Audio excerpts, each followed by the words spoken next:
The Plantation's secret horror. Welcome to this story, one of the most unsettling cases ever noted in Louisiana.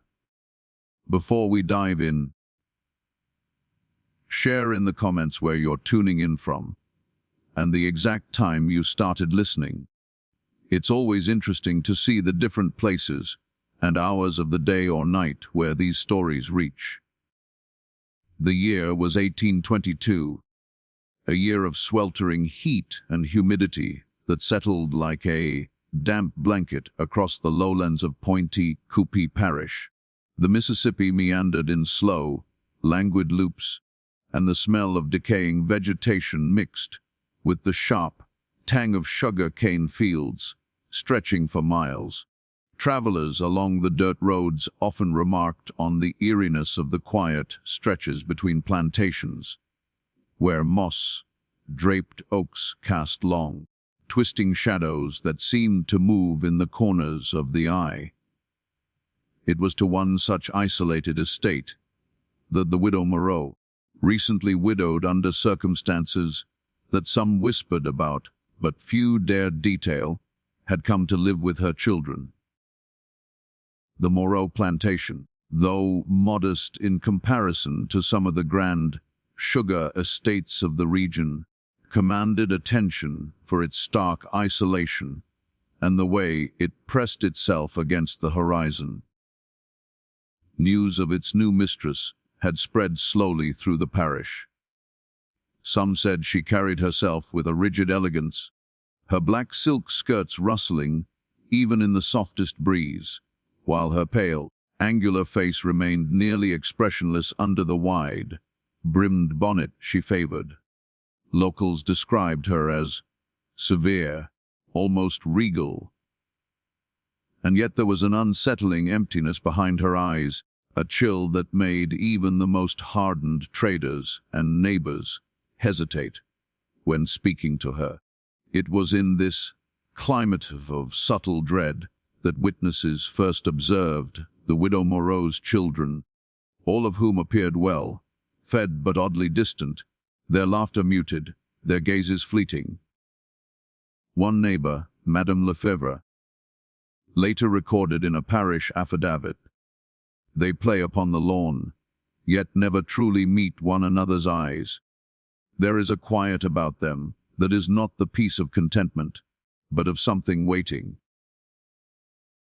Such notes, sparse and fragmented, would later become central to reconstructing the events that unfolded. The estate itself bore marks of hurried preparation. Buildings were painted a pale gray, almost washed out in the sunlight, with the cane fields meticulously maintained, rows stretching in rigid order toward the horizon. A single, narrow dirt path led to the main house, flanked by what locals described as barely tended gardens, and a small orchard that seemed strangely desolate. By most accounts, the widow spent her first weeks walking silently among these fields, inspecting her property with the meticulous care of a merchant, yet never speaking to her workers for more than necessary. It is within this context that the first whispers of oddity appeared. Travelers and nearby farmers noted that wagons frequently came and went from the estate at unusual hours. Sugar shipments were loaded and dispatched with near military precision, yet no records were filed in the parish registry. "It is as though the earth itself consumes the truth," remarked one passing clerk in a journal, later uncovered in the Pointe Coupee archives. The quiet patterns of trade, paired with the widow's enigmatic demeanor, began to sow seeds of suspicion among those who dared speak openly. Historical context from the sugar plantations of Louisiana, as documented in archival sources and summarized in works later reflected in Wikipedia, helps frame this scene. Sugar was both a commodity and a currency, capable of creating wealth quickly, but it demanded labor, and often at the cost of human life. The region's economy depended heavily on enslaved workers, whose presence, though not always documented in detail, was pervasive. Within this system, the Moreau estate was unremarkable on paper, yet on the ground, the rigid structure of sugar cultivation, combined with the widow's calculated vigilance, created an environment in which the ordinary could quickly become sinister.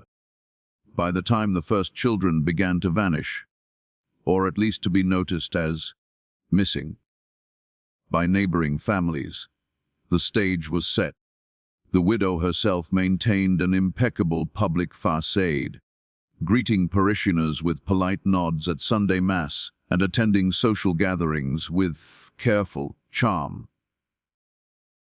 Yet there were those who claimed, decades later, to have observed her slipping down the narrow dirt path to the riverbank at twilight, a small trunk in her arms, whispering names in tones that no outsider could understand.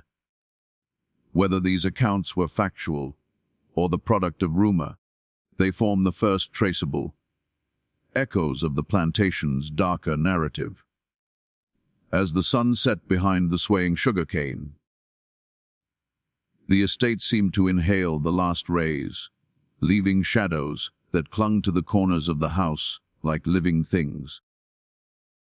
For newcomers or those passing through, the plantation might have seemed merely quiet, but for those who would later reconstruct the events of 1822, every subtle anomaly, the children's behavior, the wagon movements, the widow's imperious inspections, would come together to form a story that no parish clerk, doctor, or traveler could fully reconcile at the time.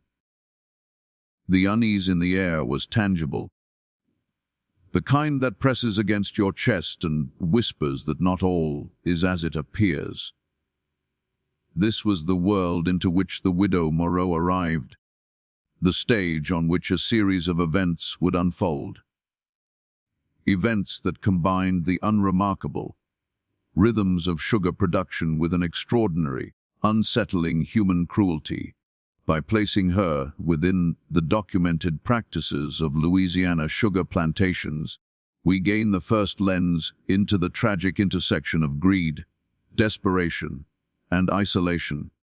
The Moreau plantation had a history that extended well beyond the arrival of its newest mistress.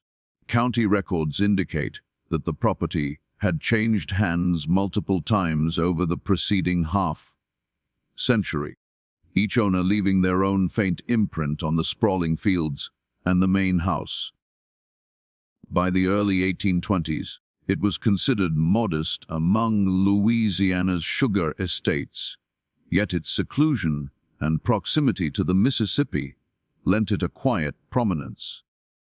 The parish historian, writing decades later, noted that the estate always seemed to bear the weight of its own past, as though memory itself lingered in the cracks of its walls. The widow herself, Marie Claire Moreau, was born in 1795 to a minor merchant family in New Orleans. Her upbringing was described in fragmented letters preserved in the private archives of the Lefevre family, neighbors of long-standing prominence. She was taught reading, writing, and arithmetic, yet these letters hint at a childhood marked by strict discipline and frequent isolation. One note from her aunt reads, "Claire speaks little, yet watches all. There is a weight behind her gaze that is more formidable than any tongue." Such early observations, benign as they may have seemed at the time, would later take on a darker resonance in light of her actions on the plantation. After the death of her husband in 1821, a merchant whose dealings in sugar and imported goods were profitable yet erratic, Marie Claire inherited a small fortune, which she immediately directed toward the acquisition of the Moreau plantation. County deeds confirm the transaction, yet local journals describe neighbors' unease at the rapidity with which she settled in.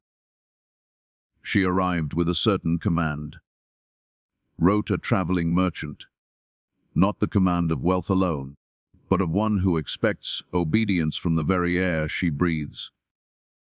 Her children, 2 daughters and a son, were recorded in parish baptismal registers, yet subsequent mentions of them, in public records, grew infrequent, giving rise to whispers about their whereabouts. Physically, the widow was a striking figure, tall and lean, with angular features and eyes, described variously as cold or penetrating. Contemporary journals recount that her black dresses and tightly bound hairstyles gave her an almost severe, sculpted appearance, one that inspired both awe and unease among the locals. She seldom smiled, and when she did, it was described as fleeting, like sunlight through storm clouds. In the words of a visiting clergyman, these small details, though seemingly trivial, became essential when later scholars attempted to reconcile surviving accounts with the tragic events that followed. The Morrow plantation itself bore hallmarks of careful stewardship and inherited neglect in equal measure. The main house, a 2-story frame structure painted in fading gray, had been built decades earlier by a French immigrant family. Its interior was a combination of functional modesty and occasional flourishes of wealth: carved banisters, stained glass panels, and a small library of leather-bound volumes.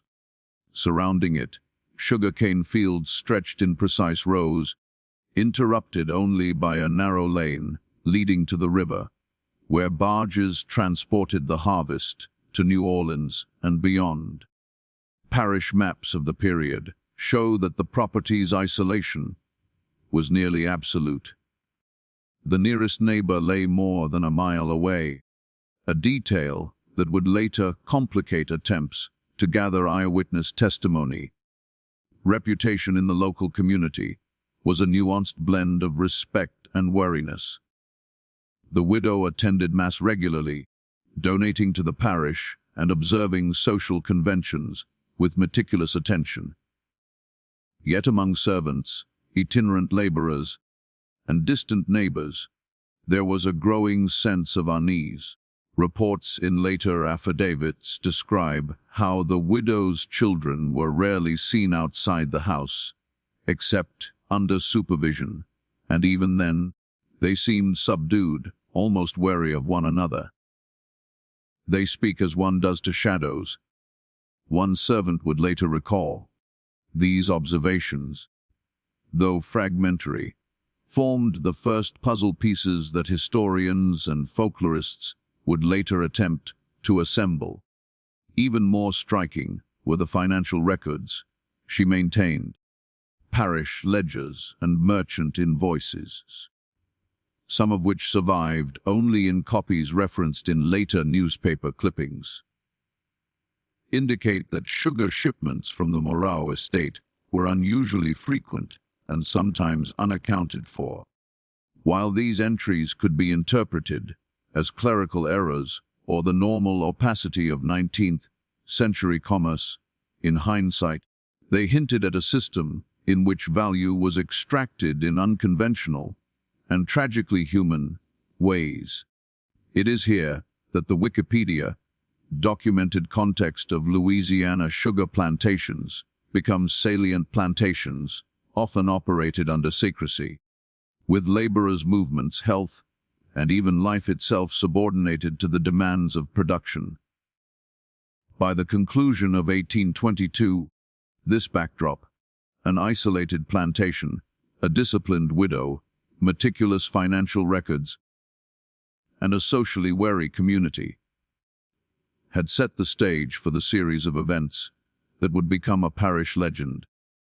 The combination of Claire Morrow's upbringing, her widowhood, and her sudden control over a productive sugar estate created conditions in which ordinary fears could quickly mutate into extraordinary suspicion. Even before the first child disappeared, the plantation had already begun to exude a subtle, almost imperceptible tension, one that would grow into something far darker in the months to come.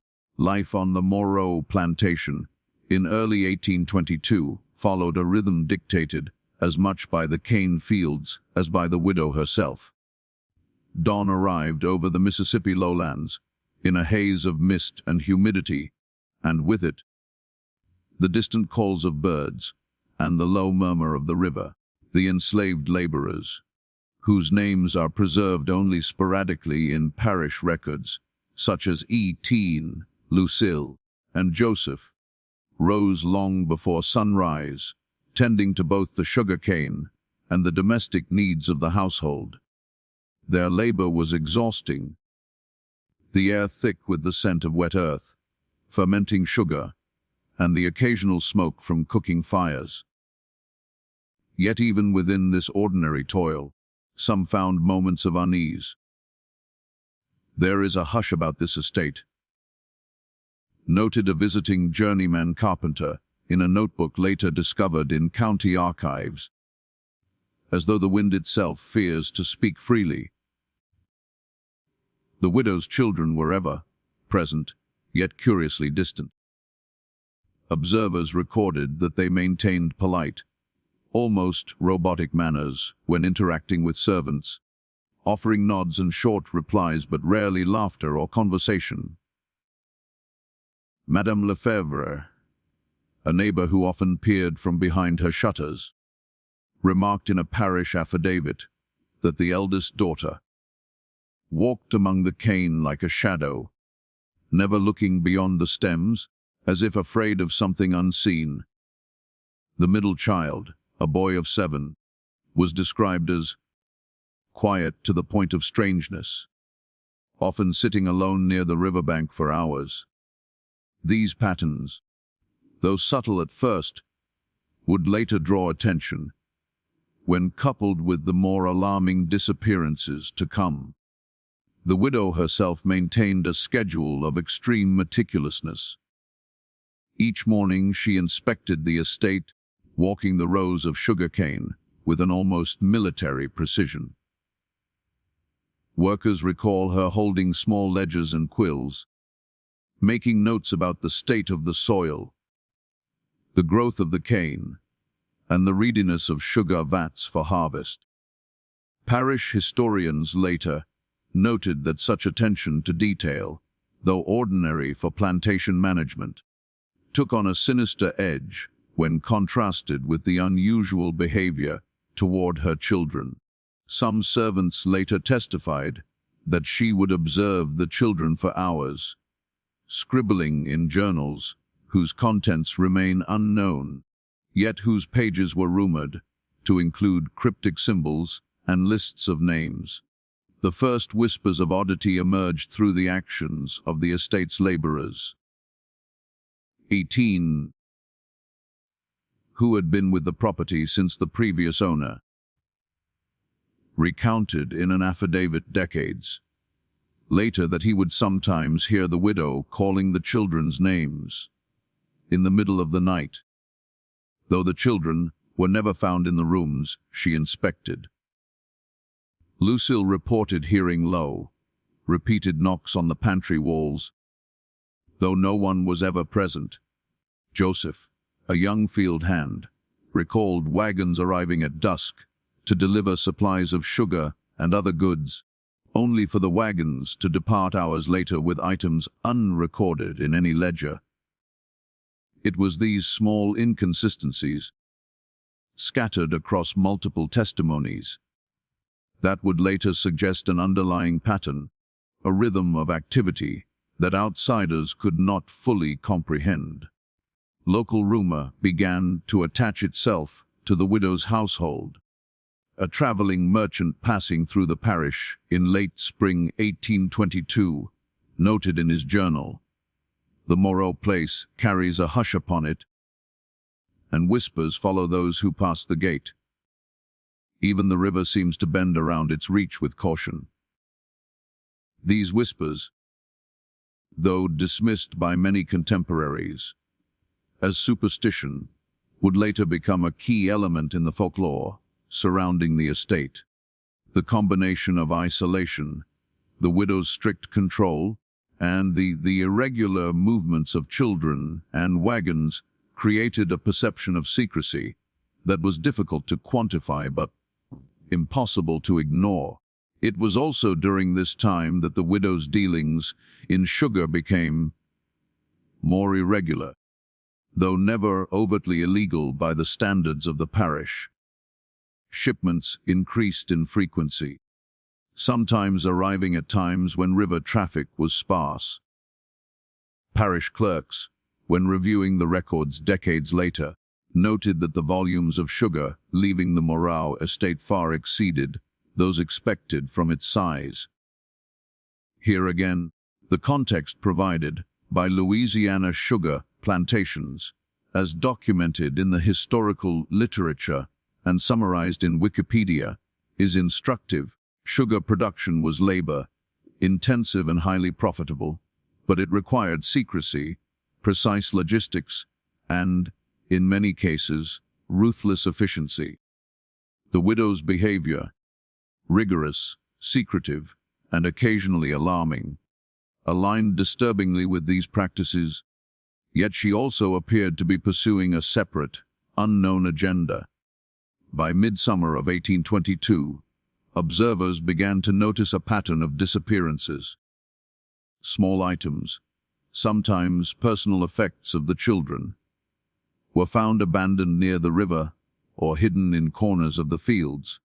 Servants reported odd noises, footsteps on the upper floors, whispers, and the quiet creak of floorboards at times when no one should have been present.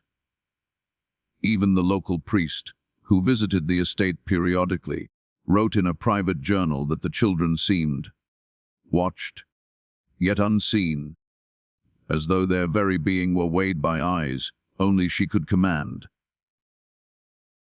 These early oddities, fragmented as they were, would eventually become foundational in the reconstruction of the plantation's darker narrative. It is here, in these early months, that the first traceable tension of the story takes shape. The interplay of ordinary plantation life, strict oversight by a widow, whose methods were exacting to the point of obsession, and small anomalies that hinted at events no outsider could fully witness. The sugar fields, the river, the long, empty lanes, all combined to create a setting in which the ordinary could slowly, imperceptibly, mutate into the extraordinary, setting the stage for the first true disappearances and the horrors that would define the Moreau plantation. It was in the late summer of 1822 that the first truly alarming incidents involving the Moreau children came to light. Observers at the parish, both near and distant, began to notice small but unsettling irregularities. The eldest daughter, Juliet, who had once wandered the gardens silently but routinely, was reported missing for hours on end. Initially, neighbors assumed she had wandered to the river or visited a nearby family. Yet her absences became longer, her return increasingly guarded.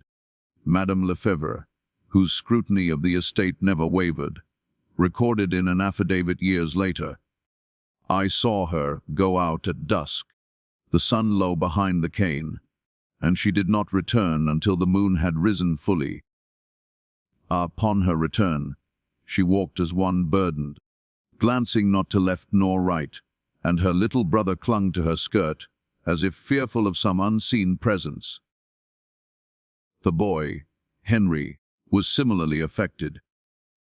Though still young, he became increasingly withdrawn, rarely speaking even to servants, and would sometimes refuse meals, claiming to have eaten already.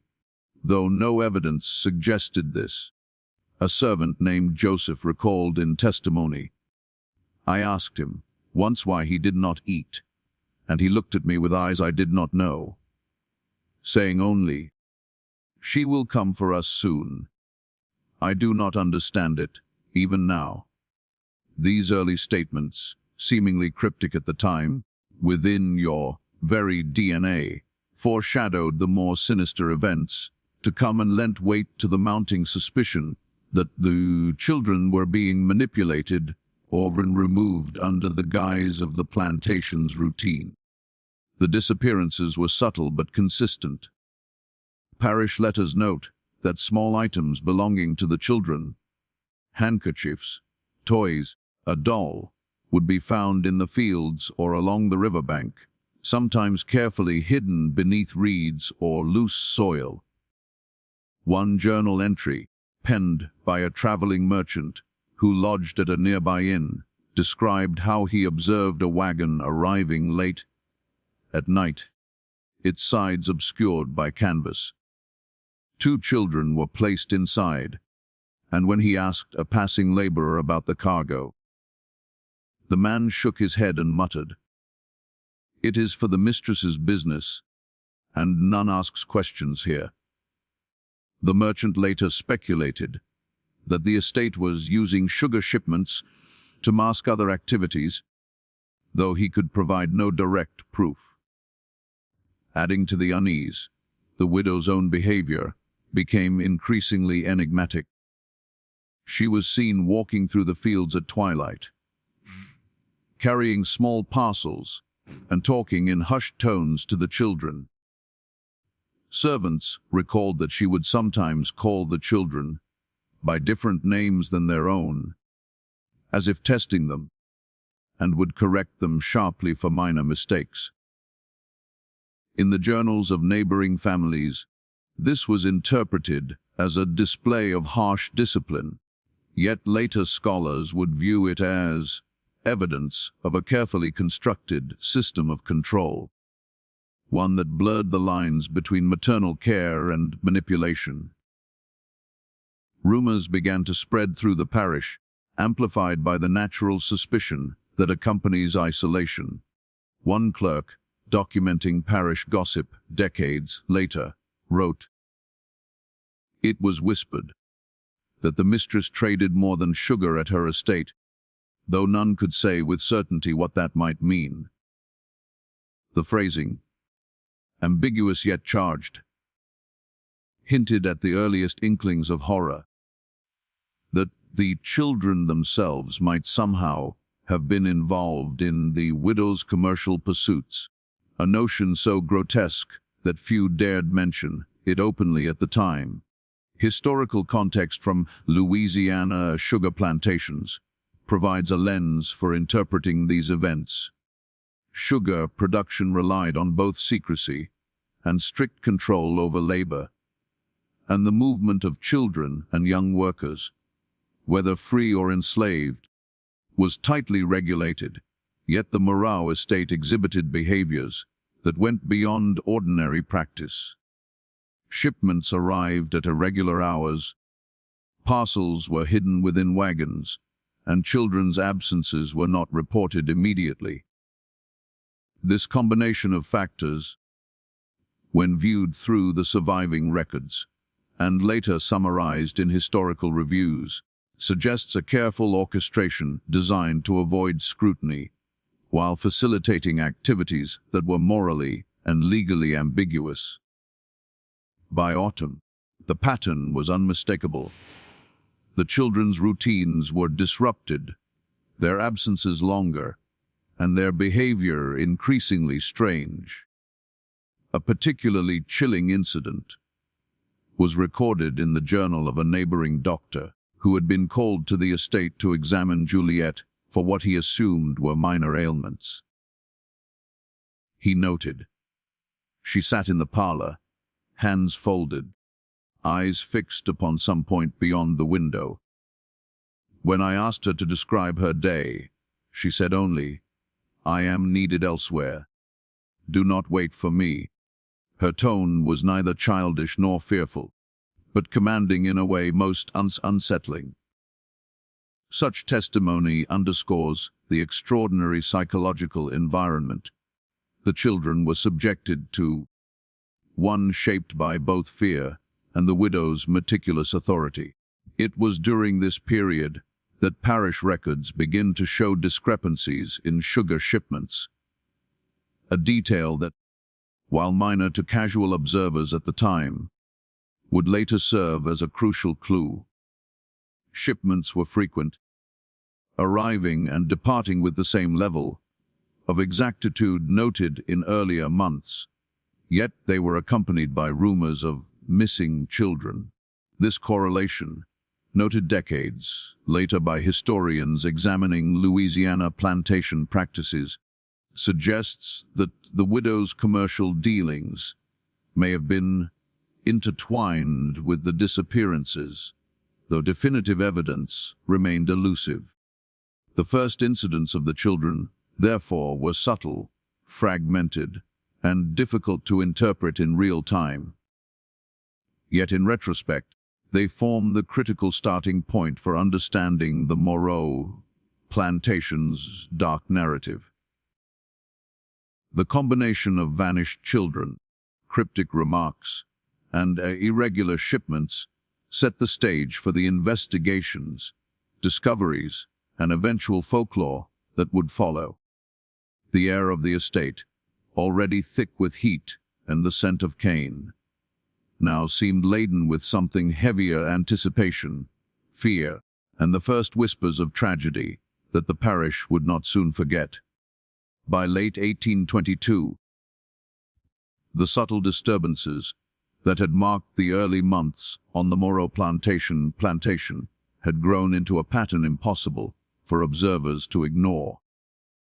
What had once been whispered rumors became increasingly concrete. More children were missing for hours. Parcels were being moved under cover of night, and the widow herself maintained a rigid, almost obsessive oversight that heightened unease among both servants and neighbors. Parish letters and affidavits later describe a rising tension, a slow crescendo of anxiety that permeated the surrounding countryside.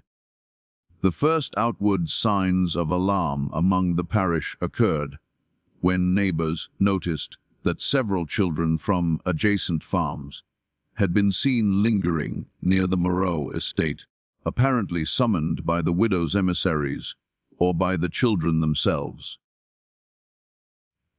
Some witnesses described these encounters as brief, almost incidental, but they hinted at a growing network of influence that extended beyond the estate's immediate grounds.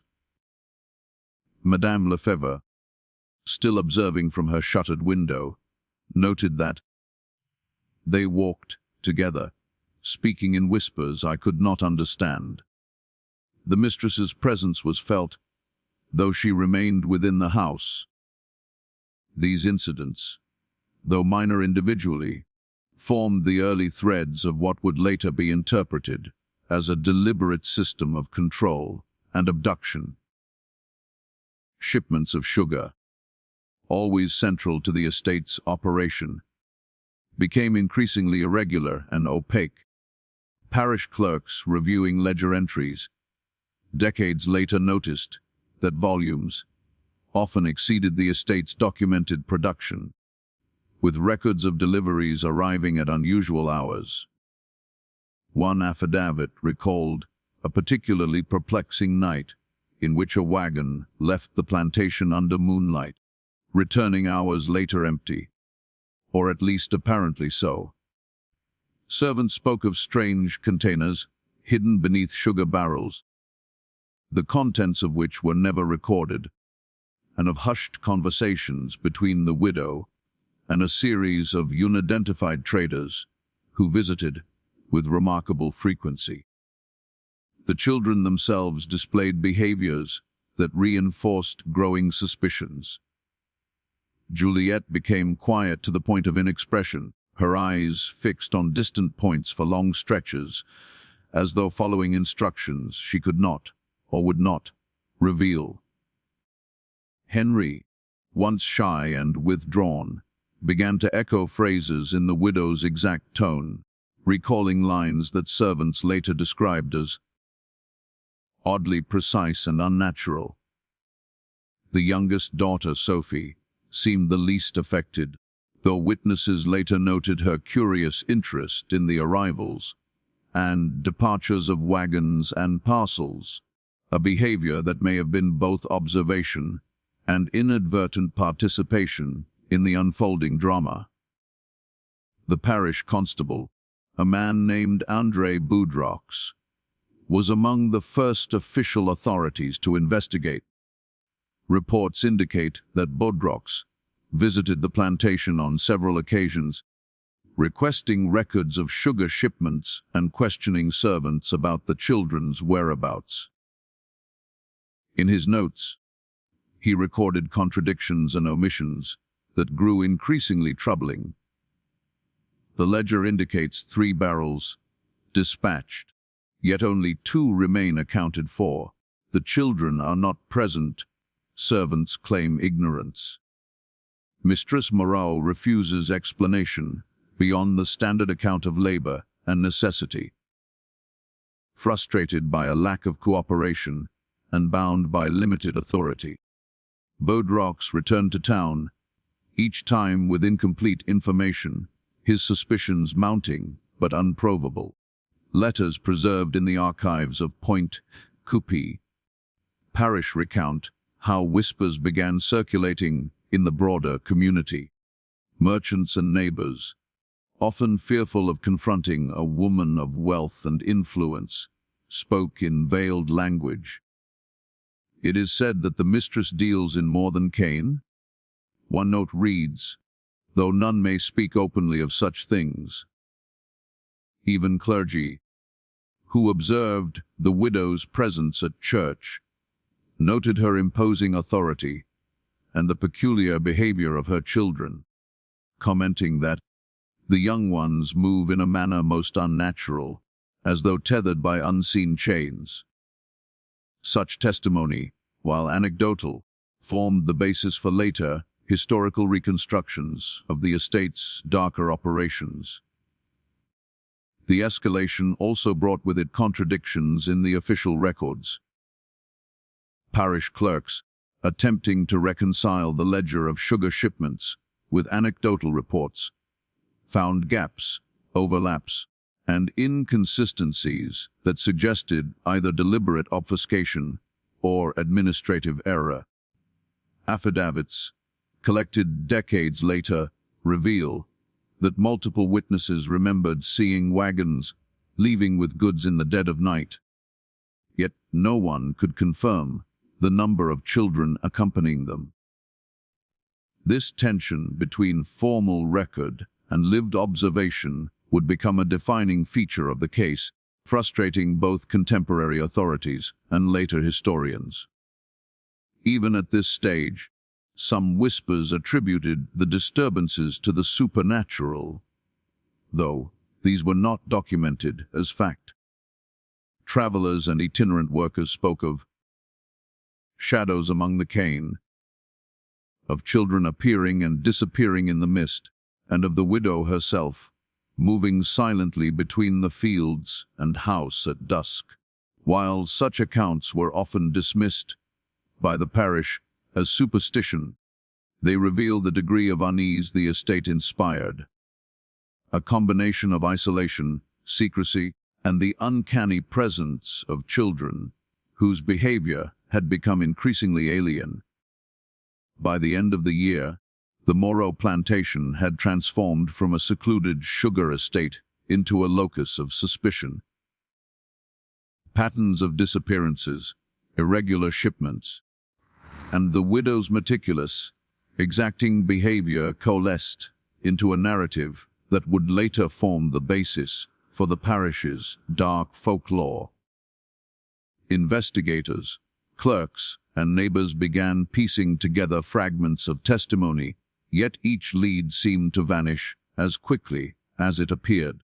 The stage was now set for more alarming developments, the moment when hidden spaces, ledgers, and eventual discoveries would begin to reveal the full extent of the widow's secret operations.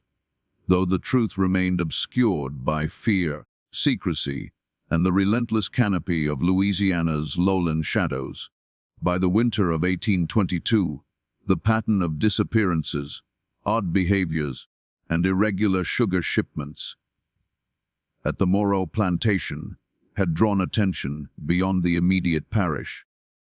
News traveled slowly along the Mississippi, carried by traveling merchants, river pilots, and itinerant clergy. Whispers reached the ears of officials in nearby towns, and by early 1823, the parish authorities, recognizing the potential gravity of the situation, authorized a formal inquiry.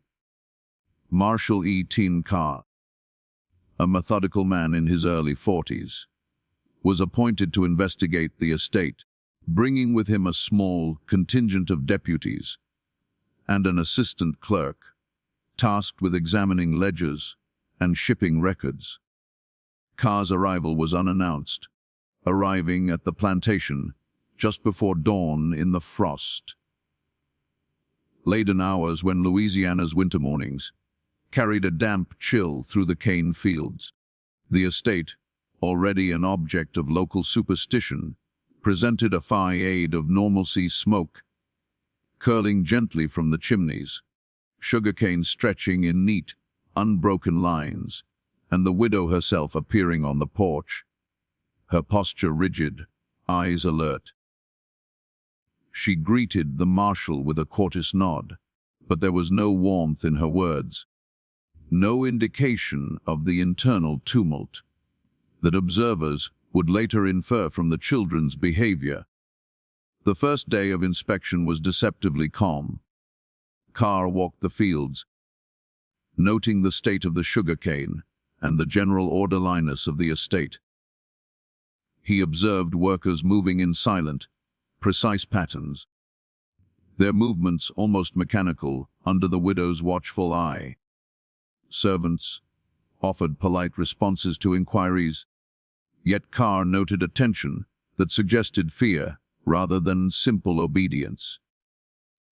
The children remained largely out of sight, glimpsed occasionally through windows or at the edge of the yard, their faces pale and eyes wide, staring without focusing on any single point.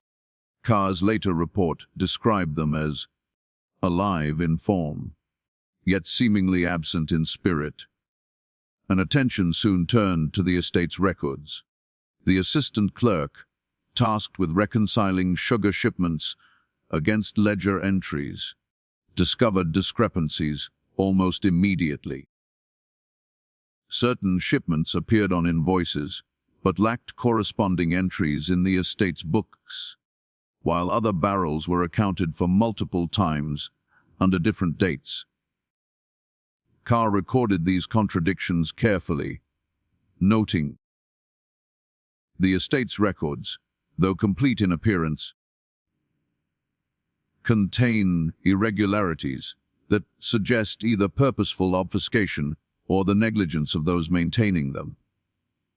These discrepancies mirrored earlier reports from parish clerks and hinted at a broader pattern of concealment, one that extended beyond ordinary plantation administration.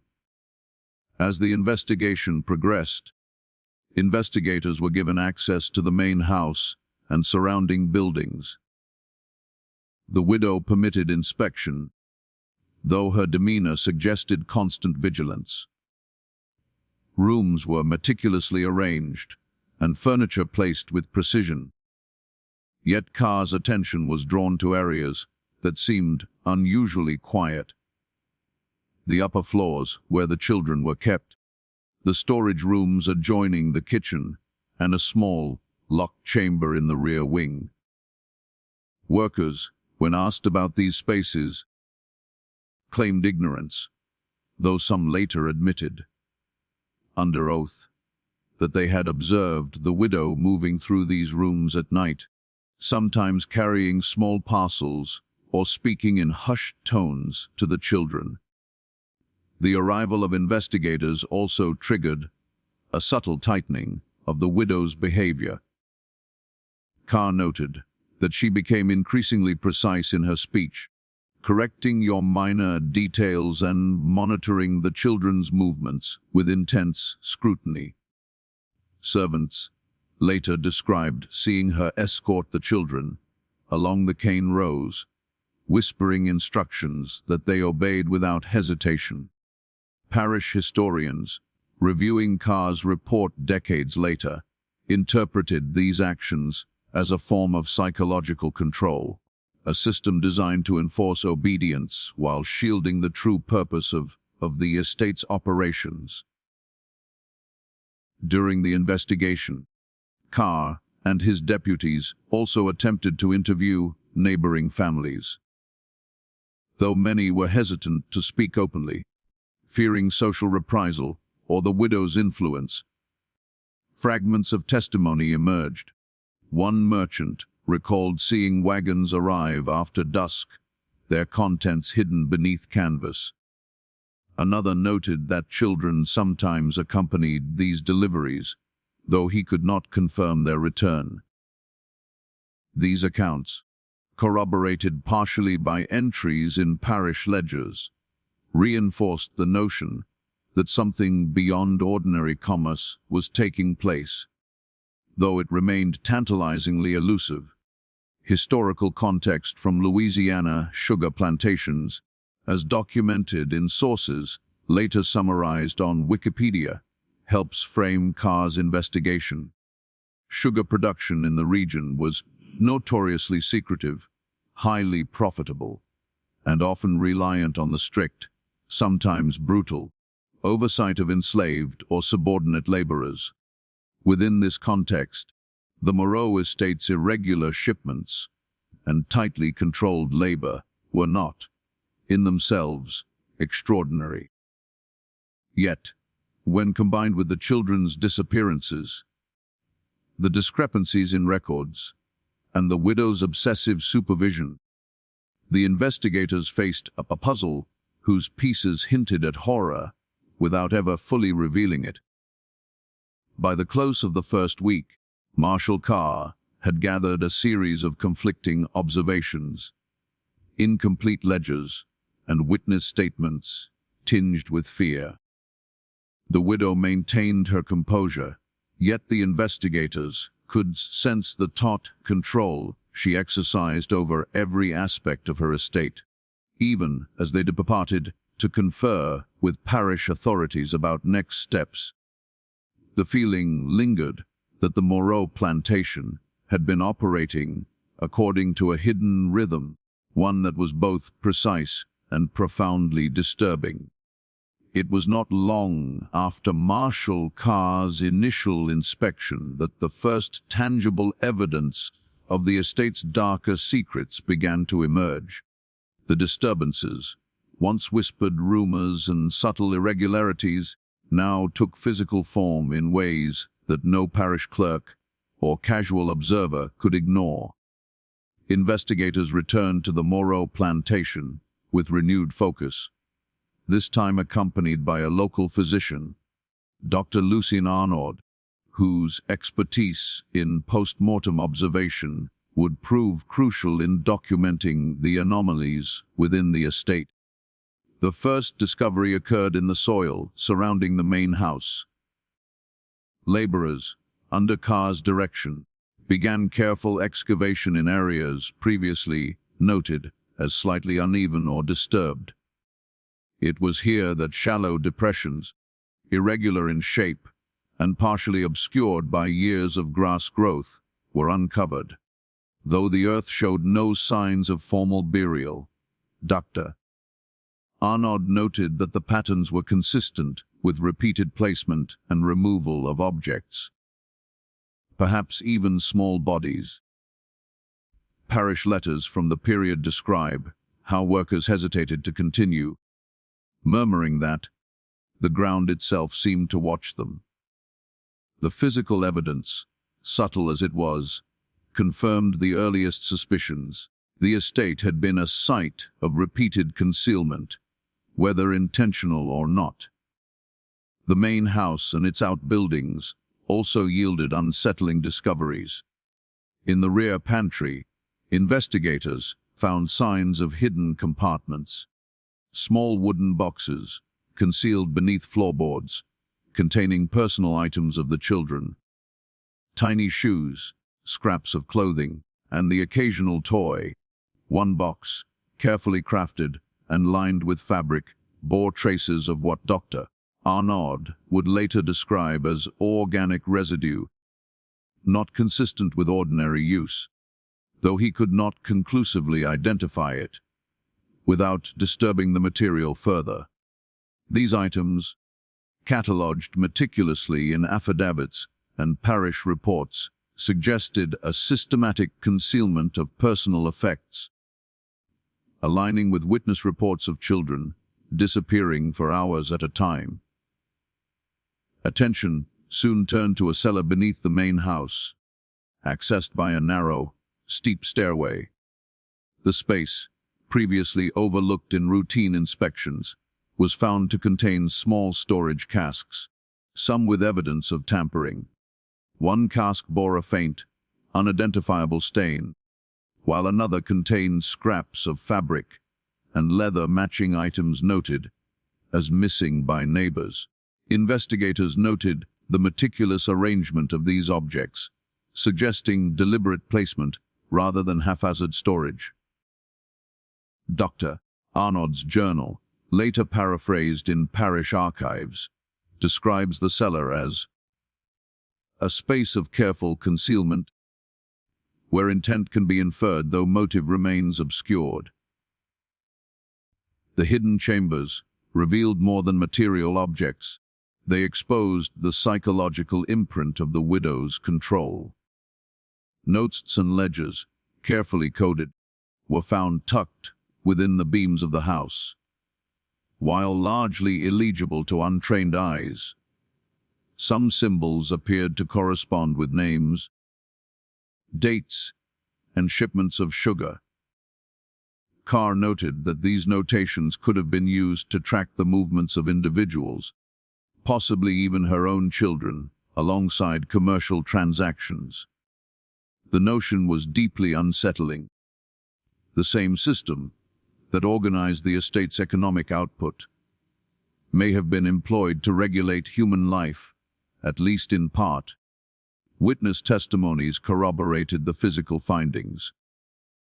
A former servant, later interviewed under oath, described seeing the widow moving along the cellar stairs late at night, carrying parcels she refused to identify.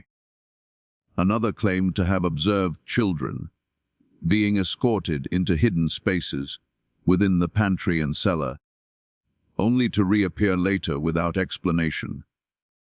These accounts, when compared to the evidence found in situ, suggested a deliberate orchestration of concealment and retrieval, one that had continued unnoticed for months. Folklore, always a shadowy companion to fact, began to emerge alongside the discoveries. Travelers noted the hushed murmurs among local farmers, the idea of a widow's cellar, where secrets were kept, and the strange rhythm of life on the Moreau estate. While these stories were often dismissed by contemporary authorities as exaggeration or superstition, they reflected the collective unease of those living near the plantation.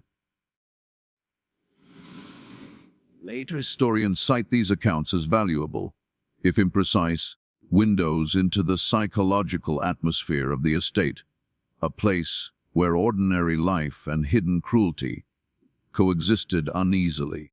Historical context from Louisiana sugar plantations, as summarized in Wikipedia, helps clarify why these discoveries were both possible and plausible.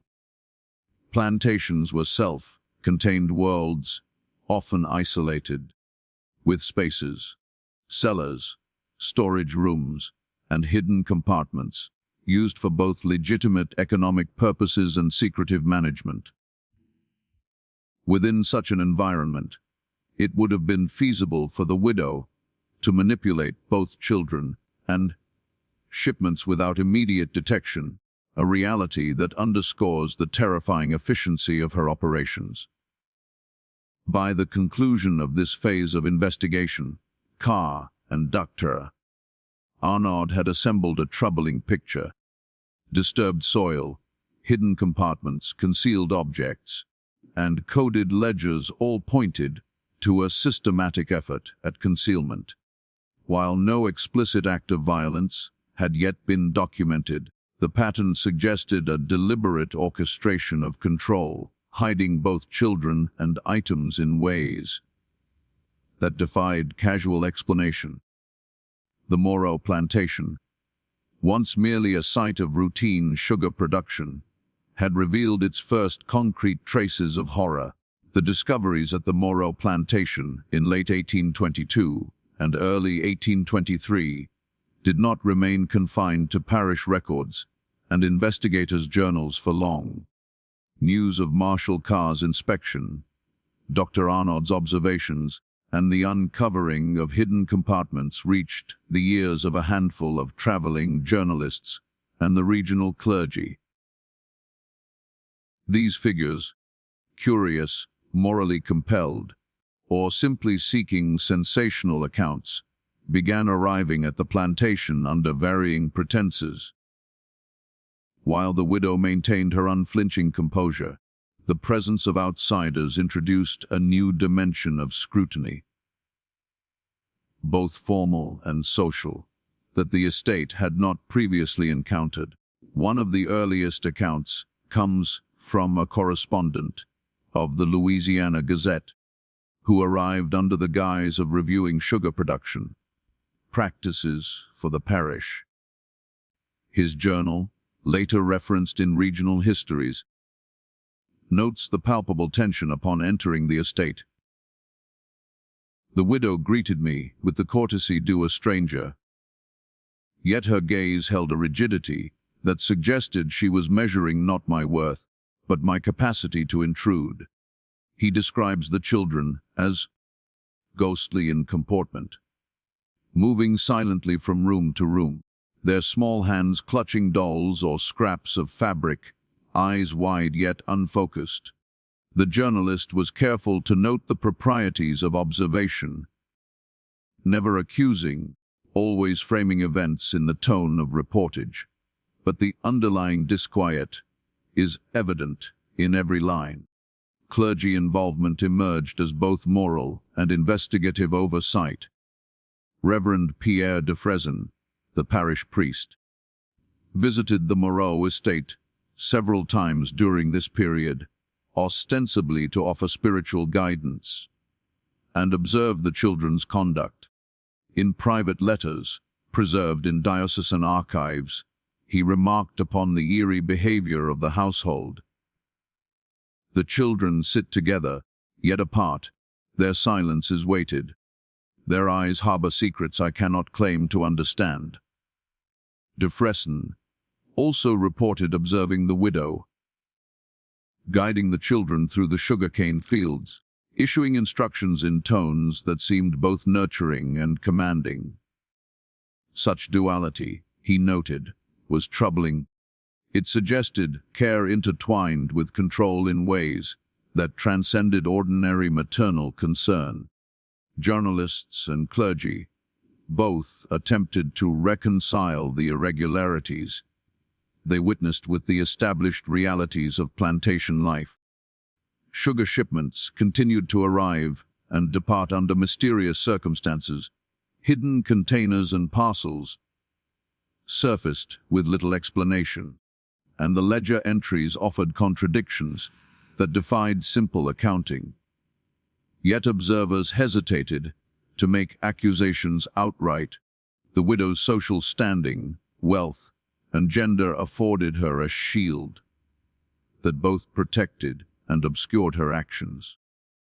As one visiting journalist wrote, "She wields power not by brute force, but by the quiet imposition of order, an authority that renders even the most inquisitive observer cautious."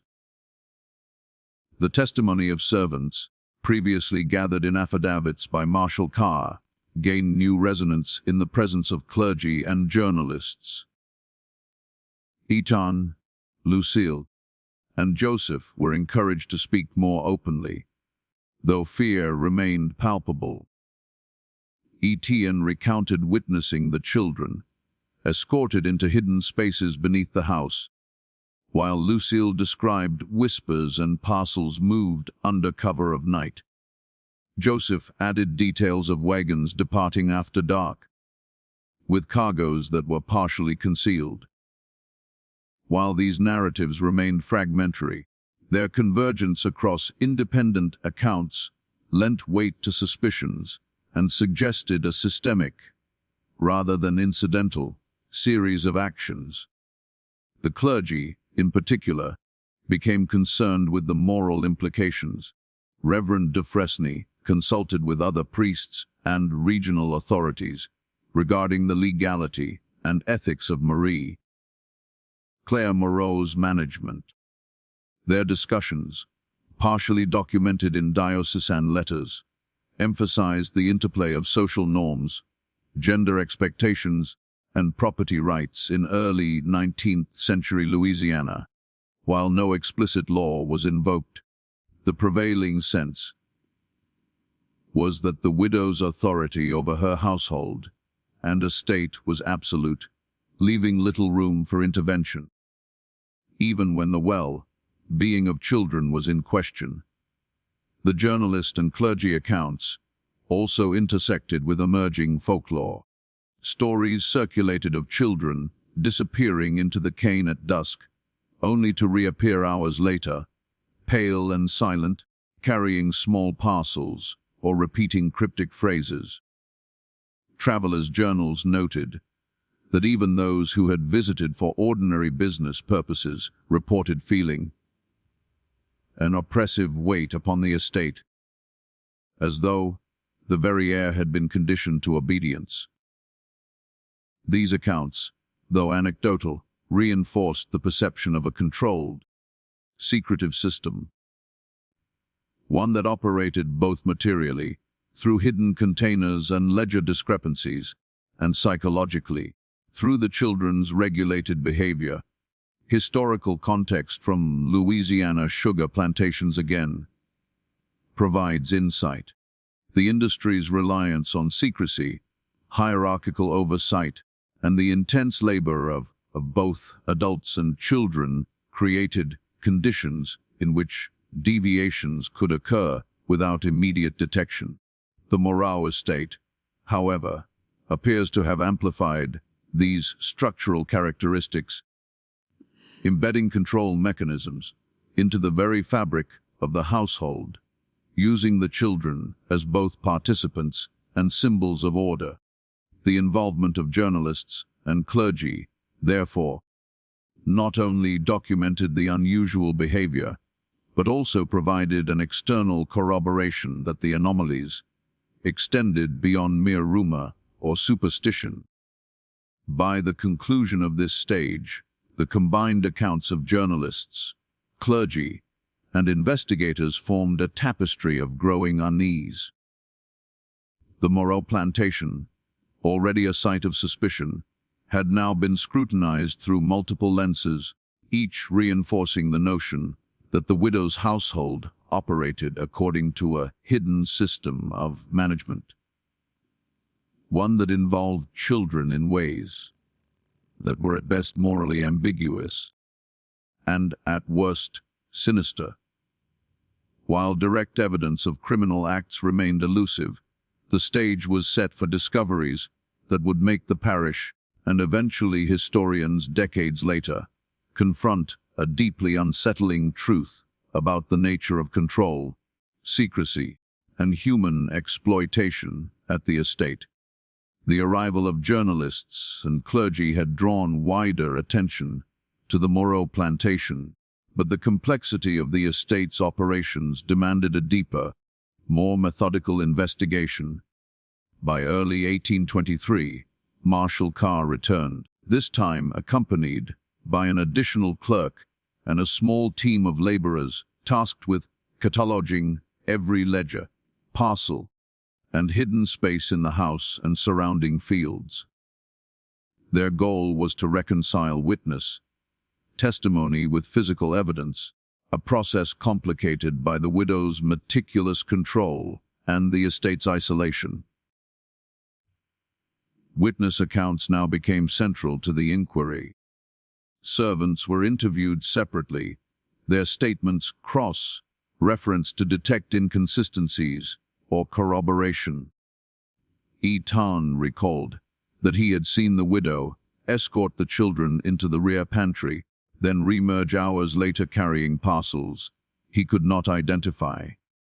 Lucille spoke of hearing low chants during these nocturnal activities, though she admitted she did not understand the words. Joseph, previously reticent, provided details of shipments arriving under moonlight and leaving soon after, suggesting a rhythm of activity intended to avoid observation. Collectively, these accounts suggested a deliberate orchestration, one that intertwined human behavior, hidden spaces, and the estate's commercial operations. Investigators also focused on the children's conduct. Juliet, Henry, and Sophie displayed behavior inconsistent with their age, yet remarkably consistent across multiple days of observation.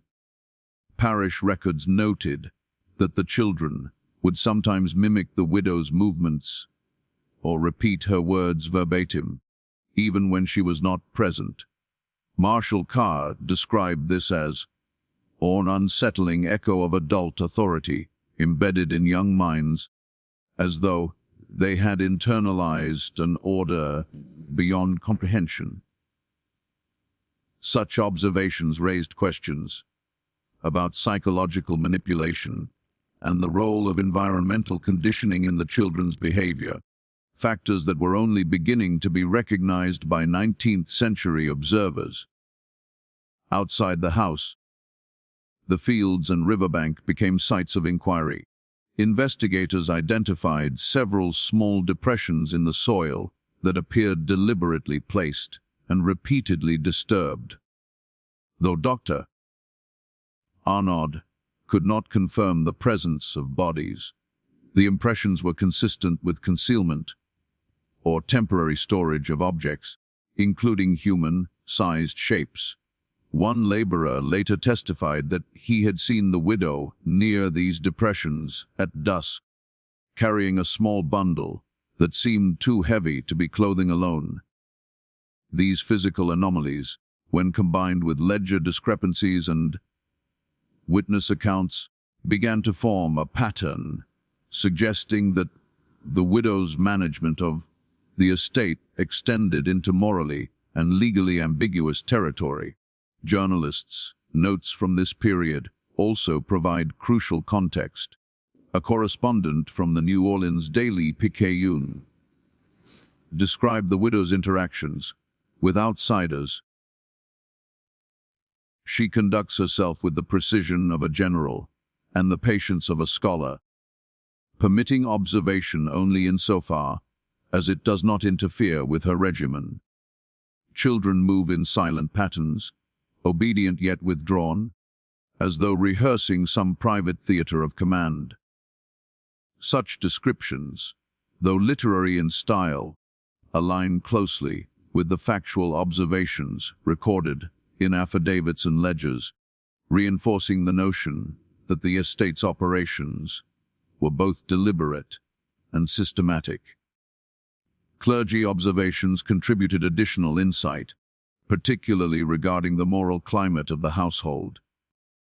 Reverend Dufresne, alongside a visiting priest, noted that the children rarely engaged in play or spontaneous interaction.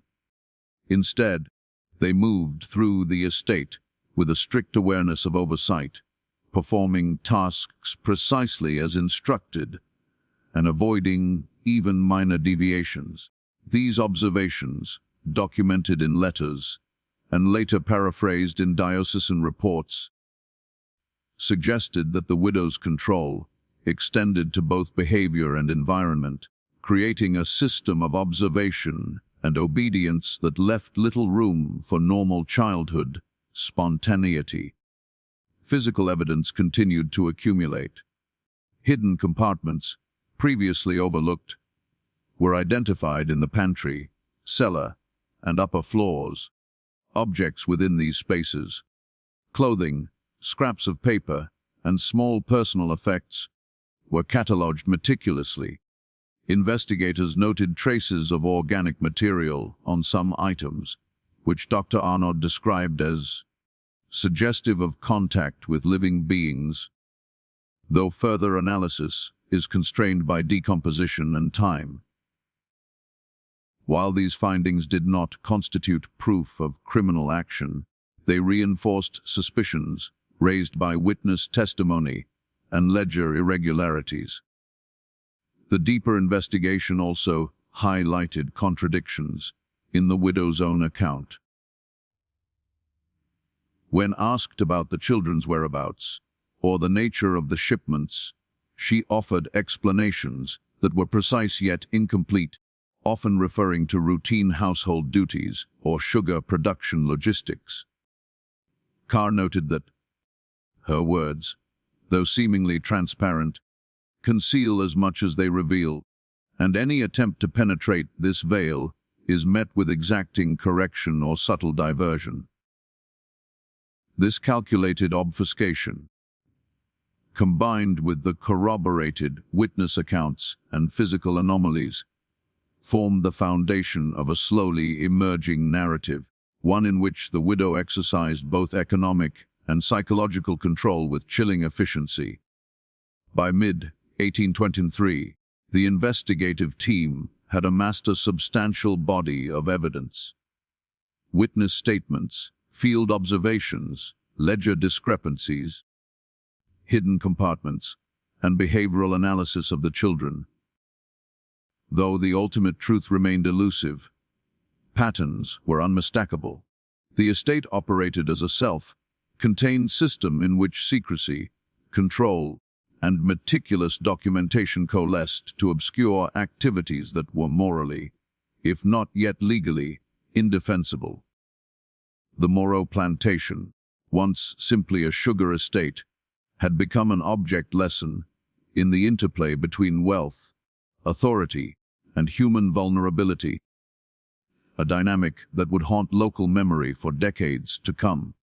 As investigations deepened in the spring of 1823, a new and disturbing pattern began to emerge, evidence that the widow's management of the Moreau Plantation extended beyond conventional labor or commerce.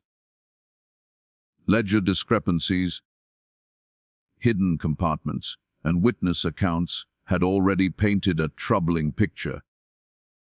But now there were indications that the children themselves, or at least their presence, might have been directly tied to the estate's sugar trade.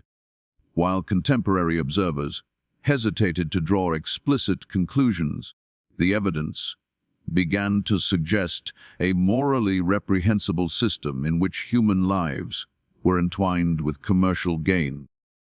The first concrete clue appeared in a partially legible ledger discovered, tucked beneath floorboards, in the rear pantry.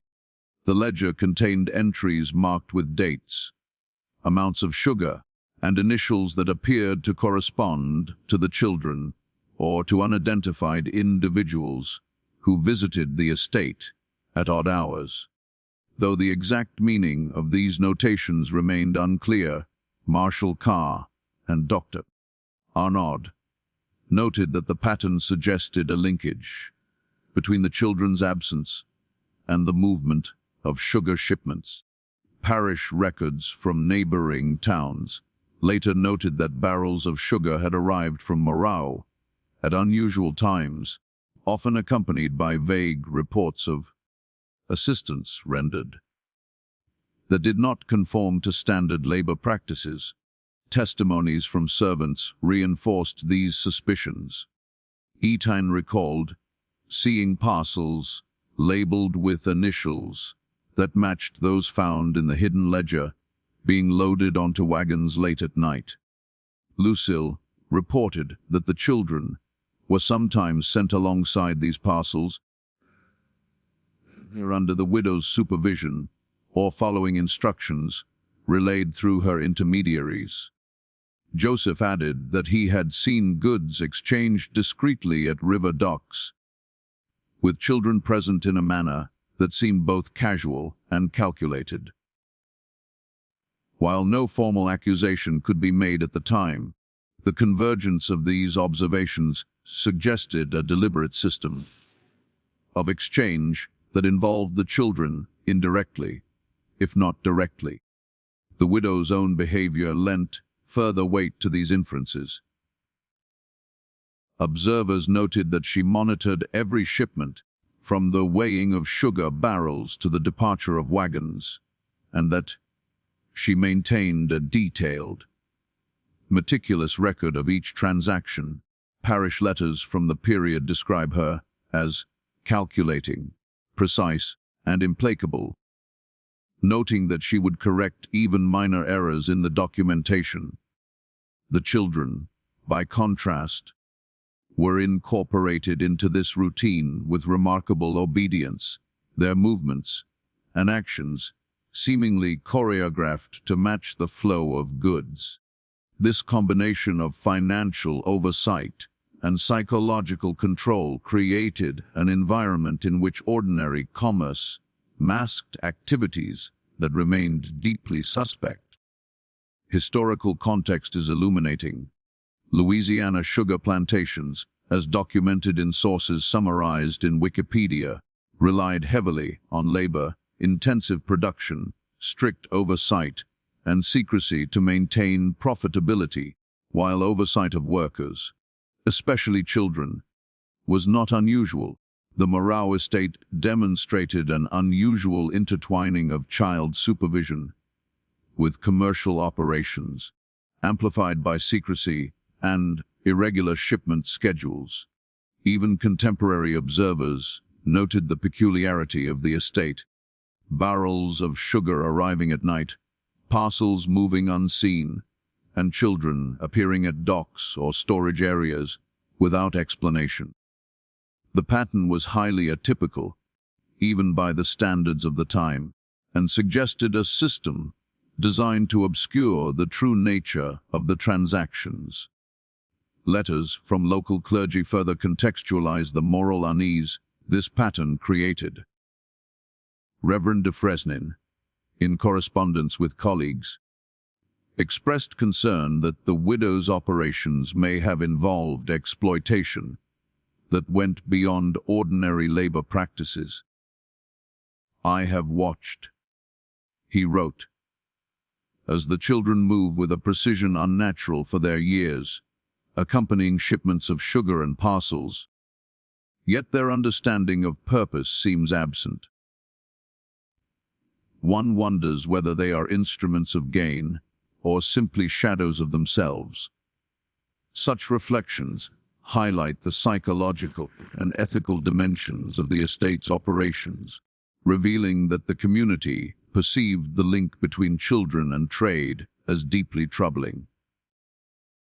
The notion of trade in human terms, though never openly articulated at the time, gained traction in parish discussions.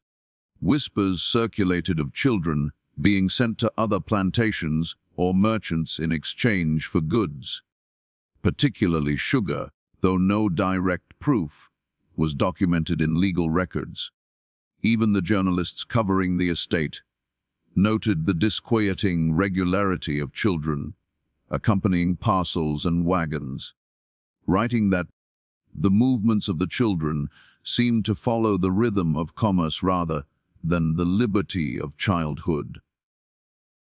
These accounts, fragmentary and cautious in tone, suggest that the estate's operations were designed to intertwine human presence with material transactions in ways that could be morally and legally ambiguous. By mid-1823, Investigators had gathered a constellation of evidence ledgers indicating unusual patterns, witness accounts of children, accompanying parcels and shipments, hidden compartments, and the widow's meticulous oversight. While no explicit exchange could be documented definitively, the pattern was unmistakable. The Moreau estate operated with a system in which sugar trade and the management of children were inseparable. The implications were deeply unsettling, forming the foundation for subsequent discoveries that would finally reveal the full extent of the plantation's secret horrors. Even today, historians and folklorists note the significance of this period. The combination of ledger entries, witness accounts, and physical discoveries provides a chilling example of how wealth, authority, and secrecy could intersect in early 19th century Louisiana. With human lives, particularly those of the most vulnerable, caught at the center, the stage was now set for the eventual uncovering of the estate's most concrete and disturbing evidence, a revelation that would solidify the Moreau Plantation's place in regional memory as a site of mystery, fear, and moral ambiguity. By the summer of 1823, the troubling pattern of the Moreau children's absences had intensified, drawing an almost palpable tension across the plantation. What had begun as sporadic, hours-long disappearances evolved into daily events that seemed synchronized with the estate's operations. Juliet, Henry, and Sophie were often missing for most of the daylight hours, their movements carefully regulated, their returns exact in timing yet inscrutable in motive. Servants, investigators, and even visiting journalists began to describe the phenomenon with a mixture of fear, disbelief, and meticulous observation. The first notable escalation occurred when Juliet failed to return from the fields at dusk, prompting Marshal Carr and Dr. Arnaud to initiate a search that extended along the riverbank and into the cane fields. Witnesses later recalled the eerie silence that accompanied the search, the dense sugarcane muffled sound, and the setting sun cast long shadows over the uneven terrain. It was during this search that a laborer, tasked with tracking footprints, discovered a faint trail leading toward a low, concealed depression in the earth. Though no child was present, the imprint of small feet suggested that someone had been there recently. Dr. Arnaud, examining the soil later, noted that the impression was consistent with repeated use, an area frequented, yet concealed from casual view. Henry's disappearances became more structured and consistent, aligning closely with the arrival and departure of sugar shipments. Witnesses noted that he would accompany small parcels, appearing at docks or storage areas in near silence, then return to the house without explanation. Lucille, a long-serving maid, described the boy's demeanor as peculiar, neither playful nor frightened, but as if acting on instructions too complex for his age. This behavioral pattern suggested that the children were being conditioned to participate in the estate's secretive operations, blending obedience, fear, and perhaps even complicit knowledge of the hidden system that governed their movements. Sophie, the youngest, displayed signs of both awareness and anxiety. Servants observed her watching her siblings, and the widow with intense focus, often lingering near parcels or wagons that she was too small to handle alone. Parish records later paraphrase Joseph's testimony, noting that the child's eyes followed every motion of the mistress and the elder children, as though she understood more than she could express. The children's combined behavior began to resemble a carefully orchestrated pattern, synchronized with the logistical movements of the plantation, suggesting a deliberate and ongoing system of control and concealment.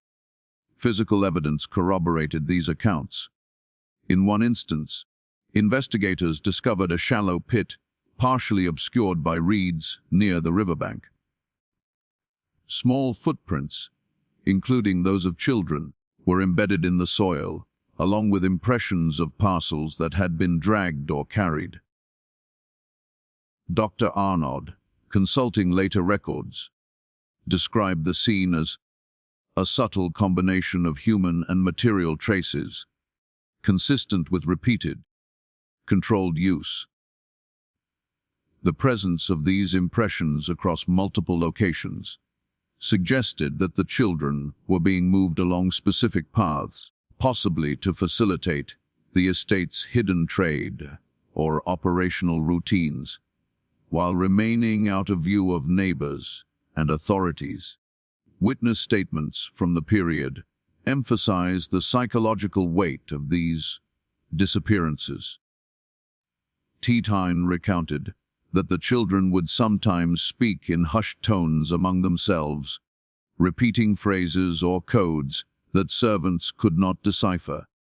Lucille added that she once heard the eldest daughter whispering instructions to Henry while carrying parcels, though she could not determine their meaning. These small glimpses of communication suggest a level of coordination that went beyond ordinary obedience, implying the children were both participants and pawns within the estate's concealed system. Journalists and clergy visiting the plantation also noted the unnerving regularity of the children's movements. One correspondent described Juliet as moving with an almost ritualized precision, appearing and vanishing with a consistency that is not dictated by whim, but by hidden necessity. Reverend Defresson, observing Henry and Sophie, remarked that their behavior is neither spontaneous nor carefree. It is a shadowed imitation of adult purpose, shaped by the mistress's unseen hand. Such commentary underscores the broader perception of the estate as a controlled environment where the line between daily labor and covert activity had been deliberately blurred. The intensity of the disappearances also drew attention from neighboring families, who began noting the children's absences in diaries and letters. One merchant wrote, "They vanish each day with the parcels, returning with silence and strange composure. The widow observes, the servants comply, and the world continues unaware." These entries, though anecdotal, were later cited in historical reconstructions as evidence of both the public and private dimensions of the Moreau estate's operations. The children's disappearances were no longer isolated events. They had become integral to the estate's rhythm, shaping perception, rumor, and fear alike. By the end of the summer, the pattern was undeniable. The Moreau children were frequently absent, their movements orchestrated with precision, their behavior strange and uniform. Investigators and witnesses recognized that these disappearances were not random. They were components of a system designed to obscure, control, and perhaps exploit, blending human labor with secrecy in a manner that was deeply unsettling. The estate, once seen as merely isolated and prosperous, now emerged as a locus of psychological control and moral ambiguity, a place where childhood itself was subsumed into the widow's carefully maintained world of hidden transactions and silent compliance. By late summer of 1823, the investigation at the Moreau plantation had reached a pivotal stage. The focus now shifted to the widow's own records. The ledgers and hidden notes, discovered in previous inspections, had hinted at irregularities, but their full significance was only beginning to surface under careful scrutiny.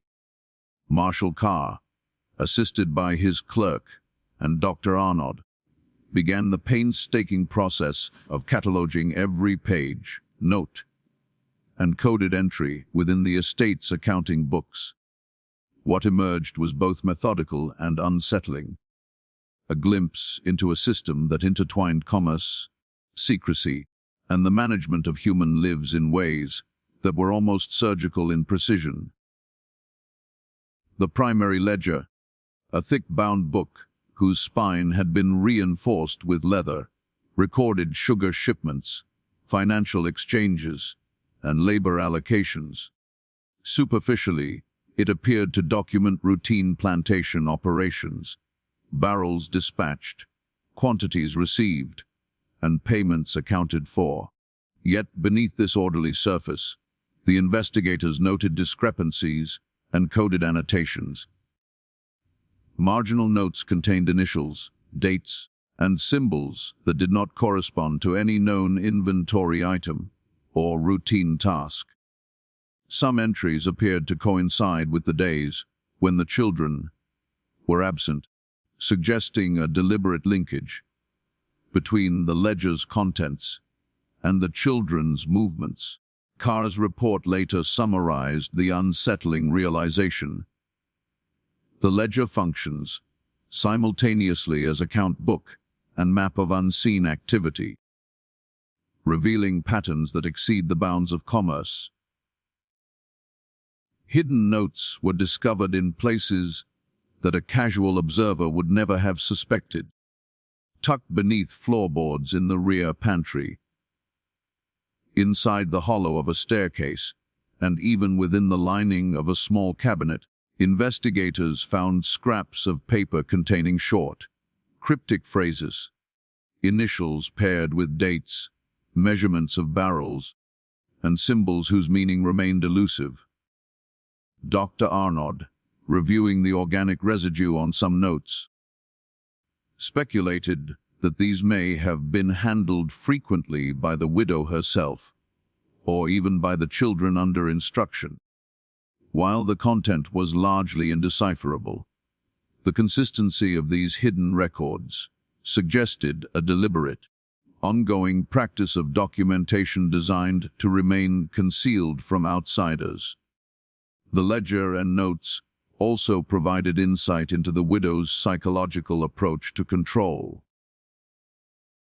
Entries often included meticulous instructions, some referring indirectly to the children's behavior or location. A marginal note, partially legible, suggested that a child should accompany the next shipment under supervision, maintaining silence. Another entry, observed by Carr's assistant, referenced initials that corresponded to parcels delivered late at night, coinciding with witness reports of children's involvement. Taken together, these observations indicated that the ledger was not merely an economic tool, but a device to organize and regulate the estate's secretive operations with remarkable precision. Servants corroborated aspects of the ledger's implied operations. Etienne recalled seeing the widow consult a small book during nocturnal preparations for shipments, referencing instructions that dictated which children should accompany which parcels. Lucille confirmed that children were often sent to carry bundles marked with initials that matched entries in hidden notes. Joseph, previously reserved, stated that he had once overheard the widow explain to a child how to maintain discretion while delivering parcels. Precisely the kind of guidance that aligned with ledger patterns. These accounts, combined with physical evidence, strengthened the hypothesis that the ledger and hidden notes were central to the orchestration of both trade and control. Journalists who had observed the estate also commented on the widow's obsessive attention to documentation. One correspondent noted, "She regards each page as a mandate, each entry as a rule, binding those under her charge to a rhythm not of natural inclination, but of calculated design." This external observation echoes the internal reality. The ledger functioned as both record and instrument of authority, guiding operations while obscuring the human cost. Clergy visiting the estate were similarly struck by the precision with which the widow maintained her books, describing her as a mistress of both commerce and concealment, whose ledger enforces obedience with silent rigor. The discovery of hidden notes also illuminated the psychological environment imposed upon the children. Symbols, initials, and marginal instructions served as cues, guiding the children's behavior in alignment with the widow's broader operational schema.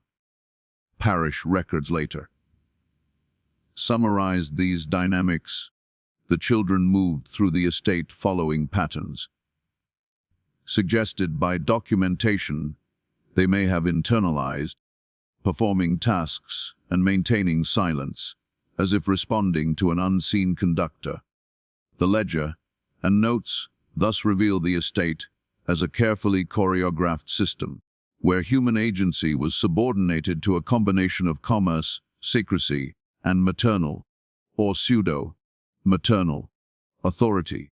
By the end of this stage, the ledger and hidden notes provided the clearest glimpse yet into the operations of the Moreau Plantation. They documented a network of activity that entwined sugar trade with the lives of the children, revealing meticulous planning, secrecy, and psychological control. While the documents did not conclusively prove criminal intent, they formed the backbone of the investigation's understanding of the estate's hidden operations.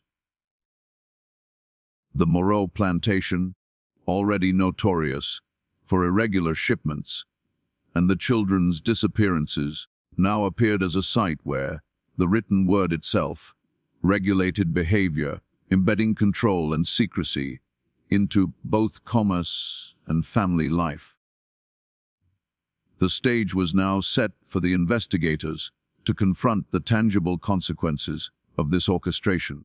The eventual uncovering of hidden spaces, disturbed soil, and other physical evidence that would confirm the chilling extent of the widow's management. The ledger and notes had revealed the invisible architecture of control, a system in which children and commerce were inextricably linked, forming the backbone of a secret that had haunted Louisiana's lowlands for decades. By the autumn of 1823, investigative efforts at the Moreau Plantation had shifted decisively from observation to excavation. The ledgers and hidden notes had provided a blueprint of sorts, revealing patterns that suggested where the estate's most secretive activities might have occurred.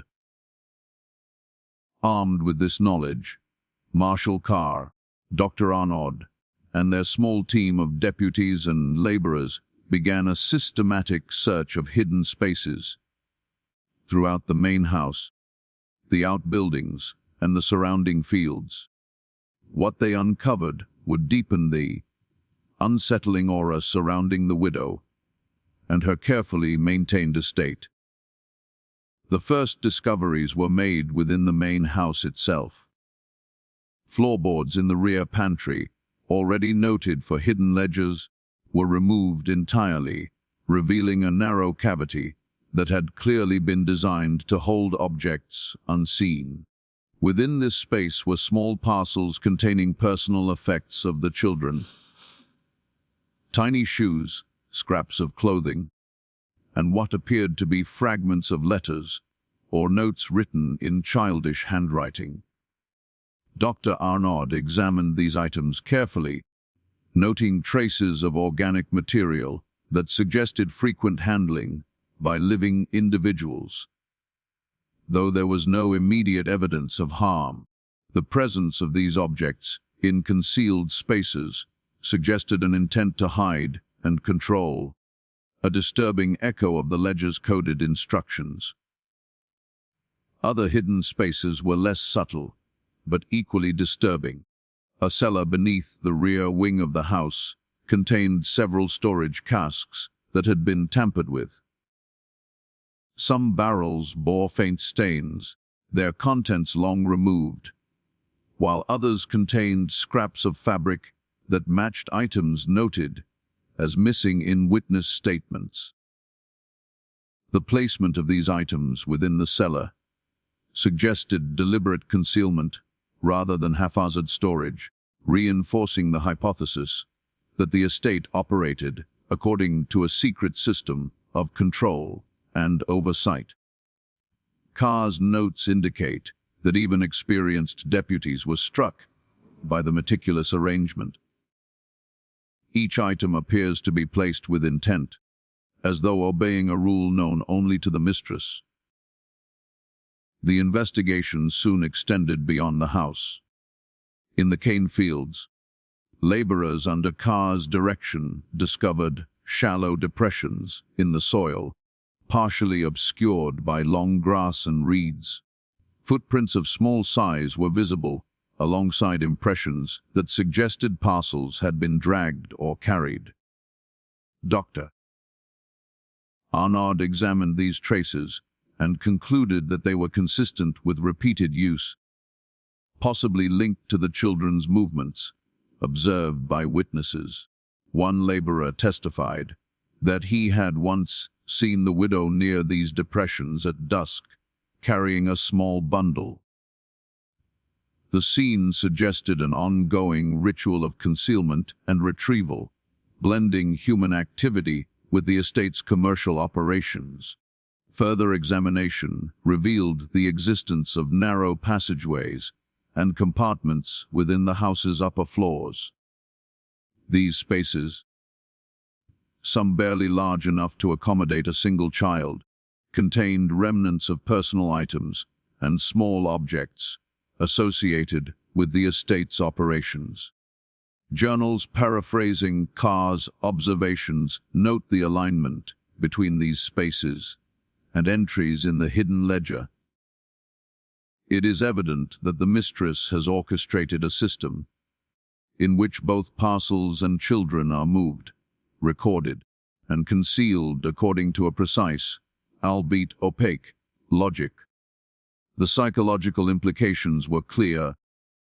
The children had been trained to navigate these spaces as part of the estate's hidden routines. Servants and witnesses provided context for these findings. ETN described observing the children guided into concealed compartments by the widow, while Lucille confirmed seeing small bundles transferred in coordination with their movements. Joseph, who had previously avoided testimony, revealed that he had once overheard whispered instructions dictating which child should accompany which shipment, reinforcing the alignment between ledger entries and physical concealment. The investigators began to see the estate as a carefully choreographed environment in which human behavior and material objects were inseparably linked. Journalists and clergy who had visited the estate added corroboration. One correspondent noted that even the most mundane spaces, pantries, cellars, narrow closets, are imbued with an unnatural order, each item and movement accounted for, yet concealed from ordinary sight. Reverend Dufresne, reviewing his earlier observations, remarked that the hidden spaces function not only as storage, but as instruments of psychological control, enforcing obedience and shaping behavior in ways that transcended ordinary supervision. These reflections reinforced the impression that the estate's secrecy was maintained as much through spatial manipulation, as through verbal instruction or ledger documentation. By the conclusion of this phase of investigation, the hidden spaces had revealed a startling picture of the Moreau estate. Personal effects of the children, parcels associated with shipments, and concealed compartments all pointed to a meticulously maintained system of control and concealment. While direct evidence of physical harm remained elusive, the pattern of organization, observation, and psychological management created an atmosphere of pervasive unease. The estate's operations, once assumed to be merely commercial, now appeared to involve human lives as an integral, hidden component, an unsettling revelation that would shape subsequent discoveries and the long-term legacy of the Moreau Plantation. By the winter of 1823, the investigation at the Moreau Plantation had entered its most perplexing and alarming phase. The prior discovery of hidden spaces, concealed parcels, and the ledger's coded entries had already suggested a tightly controlled system. Yet the situation escalated as more children's disappearances were noted and contradictions in witness, testimony, shipment records, and the widow's own accounts began to emerge. These conflicting elements created a web of uncertainty, leaving investigators and parish officials increasingly unsettled. The escalation began subtly, with minor discrepancies in the ledger. Marshal Carr, while reviewing shipment logs against parish records, noticed repeated instances where barrels of sugar appeared in logs but were unaccounted for in local inventories. Dates coincided suspiciously with the children's absences. When questioned, the widow offered precise, detailed explanations that, on the surface, seemed plausible, citing routine storage errors or minor clerical oversights. Yet cross-referencing her statements with witness accounts revealed inconsistencies. Parcels supposedly dispatched to merchants were sometimes never seen arriving, and children observed accompanying shipments were occasionally reported at the estate at the same time by multiple witnesses. The contradictions suggested deliberate obfuscation or, at minimum, a complex system designed to conceal the true nature of events. Servants provided increasingly detailed observations that hinted at a sinister rhythm to the disappearances. Etienne described nights when 2 children were escorted to the cellar, while one remained above, only to return hours later with parcels missing or altered. Lucille recalled the children emerging from hidden compartments, eyes wide and silent, carrying bundles they were not permitted to open. Joseph testified that he once observed the eldest child whispering instructions to a sibling in a language or code he did not understand. These reports underscored the complexity of the system. The children's movement, the ledger's coded entries, and the parcel's destinations were intertwined, creating a pattern difficult for outsiders to unravel. The widow herself became a source of contradictions. Her statements, while always formally correct and meticulously phrased, occasionally diverged from the ledger or witness accounts. When questioned about a missing shipment in December, she insisted the sugar had been sent to a distant merchant, yet no records at that merchant confirmed receipt. On another occasion, she denied sending a child with parcels observed by Etienne, suggesting either selective memory, intentional misdirection, or the use of intermediaries unknown to the investigators. Each discrepancy heightened suspicion, revealing that even the most controlled interactions with outsiders were subject to careful manipulation. Journalists covering the estate began noting the disquieting patterns in their dispatches. One correspondent wrote that the widow's explanations are precise yet incomplete, the ledger aligns yet contradicts, and the children move with a rhythm that evades understanding. This observation mirrors the sentiment expressed by Reverend Dufresne, who remarked in his letters that the estate appeared governed by a silent, unseen hand, where facts are partial and the truth is elusive.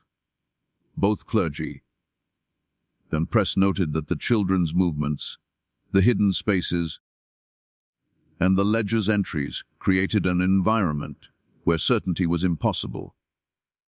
A deliberately opaque system that reinforced control through ambiguity.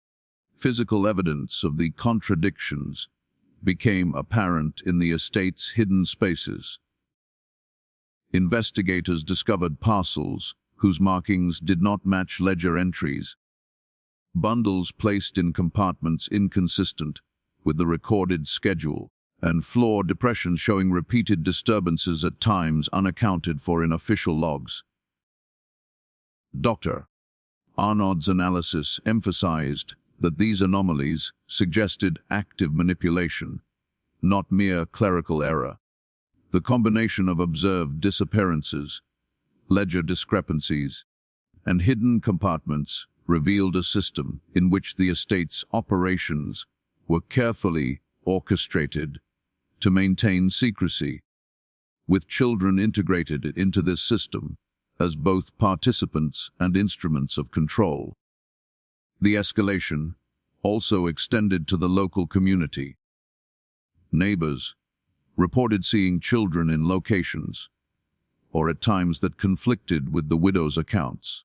Parish records indicate that complaints were made about irregular labor patterns, missing items, and unusual nocturnal activity. Yet formal intervention was limited by the widow's social standing and wealth, as well as by prevailing gender norms that often shielded women from scrutiny in matters of household and estate management. This lack of external accountability allowed the estate's internal contradictions to persist, amplifying the sense of unease and mystery surrounding the Moreau plantation. The growing tension between observed reality and documented accounts, between witness testimony, ledger records, and the widow's statements, underscored the sophistication of the estate's hidden system.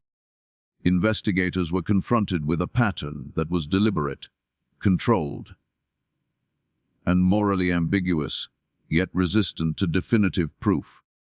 The Moreau plantation, once merely a site of isolation and labor, now appeared as a carefully maintained ecosystem of concealment, in which disappearances, documentation, and control intertwined seamlessly. By the close of this stage, it was clear that the estate's operations could no longer be understood through simple observation. The children's disappearances, the contradictions in records, and the hidden spaces had coalesced into a complex system that defied straightforward explanation. Investigators, clergy, and journalists alike were forced to confront the unsettling reality that the Moreau plantation was more than a commercial enterprise. It was a locus of secrecy and control, a place where patterns could be observed but motives remained deliberately obscured. The escalation of events signaled that the ultimate revelations, the discovery of the estate's deepest secrets, were approaching, setting the stage for confrontations that would haunt local memory for generations. By early 1824, the investigation at the Moreau plantation had escalated beyond ledger discrepancies, hidden compartments, and witness accounts. The repeated disappearances of the children and contradictions in records had created a sense of urgency, compelling authorities to conduct more intrusive inspections. It was during one of these inspections that Constable René Dubois, assigned to oversee security and logistical verification, stumbled upon a series of discoveries that would profoundly alter the understanding of the estate's operations. Dubois had initially arrived to audit the estate's sugar shipments, cross-referencing the ledger with parish records. Yet a routine inspection of the cellar and outbuilding soon yielded anomalies too consistent to be ignored. Among the stored casks, he noted subtle disturbances in the soil beneath and around the foundation, areas that Dr. Arnaud later described as indicative of repeated, deliberate excavation. At first, Dubois assumed these depressions were related to ordinary storage practices, but the size, shape, and arrangement suggested otherwise.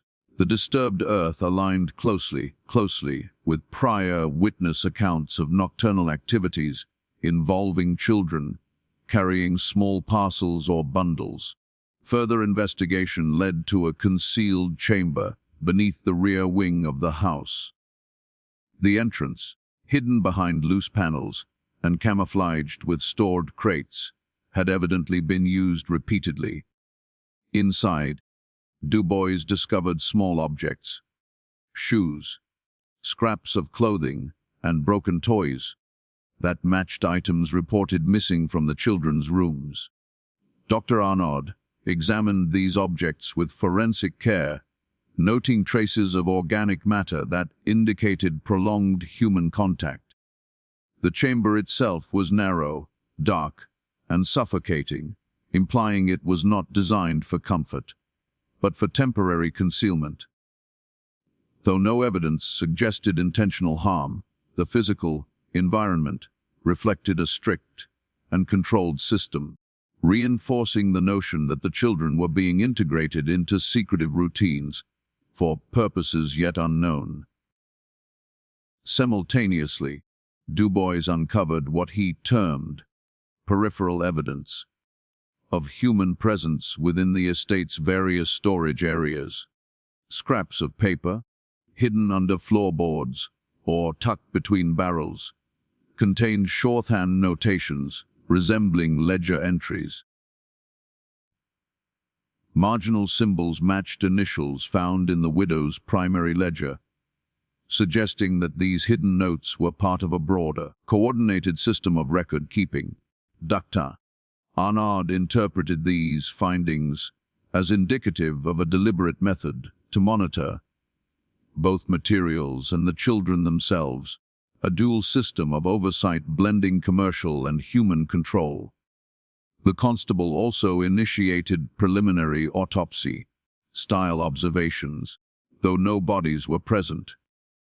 Using available parish and medical documentation, he catalogued impressions in the soil, markings on wood, and residues on hidden objects with the same care as one would in a formal autopsy. Each finding was meticulously recorded. The depth of depressions in the earth, the distribution of personal effects, and even traces of wear on floorboards where children had been instructed to move parcels. While, technically, these observations were not of human remains, Dubois' approach reflected a mindset attuned to uncovering both physical and procedural evidence of hidden activity. Witnesses were brought in to provide context for these discoveries. Tihan confirmed that he had observed the children moving through spaces consistent with the newly discovered chamber. Lucille described parcels that had been placed in hidden locations in patterns aligning with the soil depressions identified by Dubois. Joseph added that he had overheard whispered instructions coordinating children with specific parcels, instructions that appeared to map precisely onto the physical layout of the hidden spaces. These combined accounts allowed investigators to construct a tentative, though unsettling, blueprint of the estate's concealed operations. Journalists and clergy visiting the estate recorded their impressions of Dubois' discoveries. One correspondent described the chamber and hidden spaces as a lattice of human and material concealment, where every step is accounted for and every object observed. Reverend Dufresne, reviewing his own earlier visits, commented on the psychological implications. Here lies a system of oversight, where children move in obedience to unseen commands, guided not by nurture alone, but by the architecture of control itself. Such commentary underscores the dual nature of the discovery, both practical and symbolic, blending the mechanics of secrecy with the human consequences of authority and manipulation. By the end of this investigative phase, the constable's discoveries had provided the most concrete evidence yet of the Morale Plantation's hidden operations. The combination of concealed chambers, disturbed soil, hidden notes, and observed patterns of movement demonstrated a meticulously maintained system in which children and parcels were inseparably linked. While no direct evidence of violent harm was found, the records and observations reflected a chilling orchestration of human activity, commerce, and secrecy, a system that appeared to govern both behavior and environment with relentless precision. These findings marked a turning point in the investigation. From this moment forward, the Morale estate could no longer be regarded merely as an isolated plantation or an object of rumor. The tangible evidence collected by Constable Dubois, interpreted alongside witness testimony, clergy observations, and ledger analysis, established the estate as a locus of deliberate, controlled, and morally ambiguous activity. The stage was now set for attempts to confront the widow directly and to uncover the ultimate secrets hidden within the plantation's walls and surrounding fields. By spring of 1824, the Morale Plantation investigation had reached a critical juncture. The constable's discoveries, concealed chambers, disturbed soil, hidden notes, and ledger anomalies had transformed suspicion into tangible evidence of a carefully orchestrated, secretive system. Yet despite the mounting pressure, the widow remained elusive, her movements and explanations cloaked in precision and calculation. With evidence mounting, authorities realized that immediate confrontation could provoke flight, and thus a coordinated effort to track her actions and account for the children's continued absences was organized. The manhunt was methodical, combining local parish officers, deputies from neighboring districts, and laborers familiar with the estate's terrain. Maps drawn from Dubois, meticulous notes, guided searches of fields, riverbanks, and the outskirts of the plantation. Witnesses were again interviewed, with emphasis on any observations of the widow's nocturnal movements or deliveries of parcels. Reports began to emerge of small boats traveling upriver at dusk, guided by unseen hands, with children in tow. Some servants claimed to have seen the widow herself, moving alongside these boats, her silhouette framed against the fading light, the children following in near perfect obedience. These reports suggested a troubling scenario, that the widow's system of control extended beyond the estate, facilitating the removal or exchange of parcels and perhaps human subjects in ways previously unaccounted for. Parish records noted discrepancies between shipments recorded at the plantation and those received downstream, reinforcing the idea of deliberate manipulation. Journals from visiting clergy described an atmosphere of silent dread. The river carries more than sugar. One note read, and the children move as if under unseen command, their innocence tethered to transactions we cannot trace. The manhunt extended into neighboring parishes, prompted by sightings of children and vessels that matched descriptions from the Moreau estate. Constable Dubois coordinated with local marshals to trace possible destinations, yet each lead was frustratingly inconclusive. Some reports suggested the widow had used aliases or intermediaries, leaving no clear trail. One parish clerk documented a mysterious shipment arriving under a different plantation name, accompanied by children whose identities were unverified. This pattern of obfuscation compounded the difficulty of establishing a definitive narrative, leaving investigators with partial truths, rumors, and physical evidence, but few direct witnesses to the widow's endgame. The widow herself seemed to anticipate scrutiny. Witnesses recalled that she increased surveillance of the estate, instructing servants and children alike with exacting precision. Letters paraphrased in later reports indicate that she emphasized routine, timing, and discretion. DNA, creating an environment in which every action, no matter how minor, became a component of the estate's hidden operational structure. Observers noted that the children's movements became more regimented, their silence more pronounced, and their alignment with ledger instructions more exact. In essence, the manhunt provoked heightened secrecy, deepening the opacity of the estate's internal systems. Newspapers covering the estate remarked on the impossibility of pinning down events. One dispatch described the widow as a mistress of shadows, whose steps elude even the most watchful eye, and whose children follow her silently, instruments of a rhythm that is both observed and concealed. Clergy noted the psychological weight of this environment. Children accustomed to obedience, hidden spaces, and irregular schedules exhibited a quiet compliance that masked both fear and indoctrination. These reflections underscore the dual reality of the aftermath.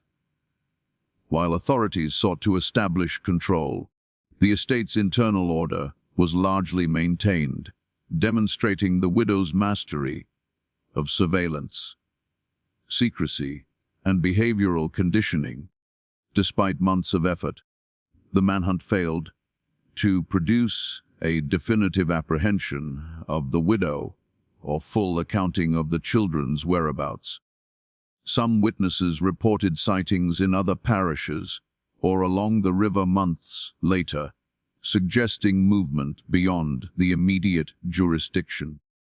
Journals later compiled by historians describe a pattern of partial capture, parcels intercepted, children located temporarily, but no sustained resolution. In each instance, the widow's careful orchestration of space, time, and observation allowed her to remain one step ahead, reinforcing the perception of the estate as an elusive system of hidden operations. The aftermath of the manhunt left a lasting impression on local memory. Parish records, newspaper articles, and clergy letters emphasized both the ingenuity and moral ambiguity of the widow's operations. While direct proof of criminal acts remained limited, the combination of ledger entries, hidden chambers, and observed child movements formed a persistent pattern that could not be ignored. The Moreau Plantation, once an ordinary sugar estate, had become a locus of mystery, fear, and speculation, a place where wealth, authority, and secrecy intersected to produce an enduring narrative of moral complexity and unease. By the end of this phase, the children's fate remained unresolved. The widow herself vanished into rumor, and the estate continued to operate in obscurity. Investigators left behind partial evidence and fragmented accounts, creating a historical echo that would resonate for decades. The manhunt, while extensive, had exposed the breadth and precision of the widow's control, yet it had failed to penetrate the deepest recesses of the Plantation's secrets. A testament to the meticulous and chilling sophistication of her orchestration. By the late 1820s, long after the immediate investigation at the Plantation had subsided, the estate had taken on a life of legend and rumor. Parish records noted that subsequent tenants often refused to occupy the house, citing the strange history of disappearances, hidden spaces, and the widow's inexplicable mastery of concealment. Fires, some accidental, others suspected, destroyed portions of the main house and outbuildings, obliterating key records, ledgers, and notes.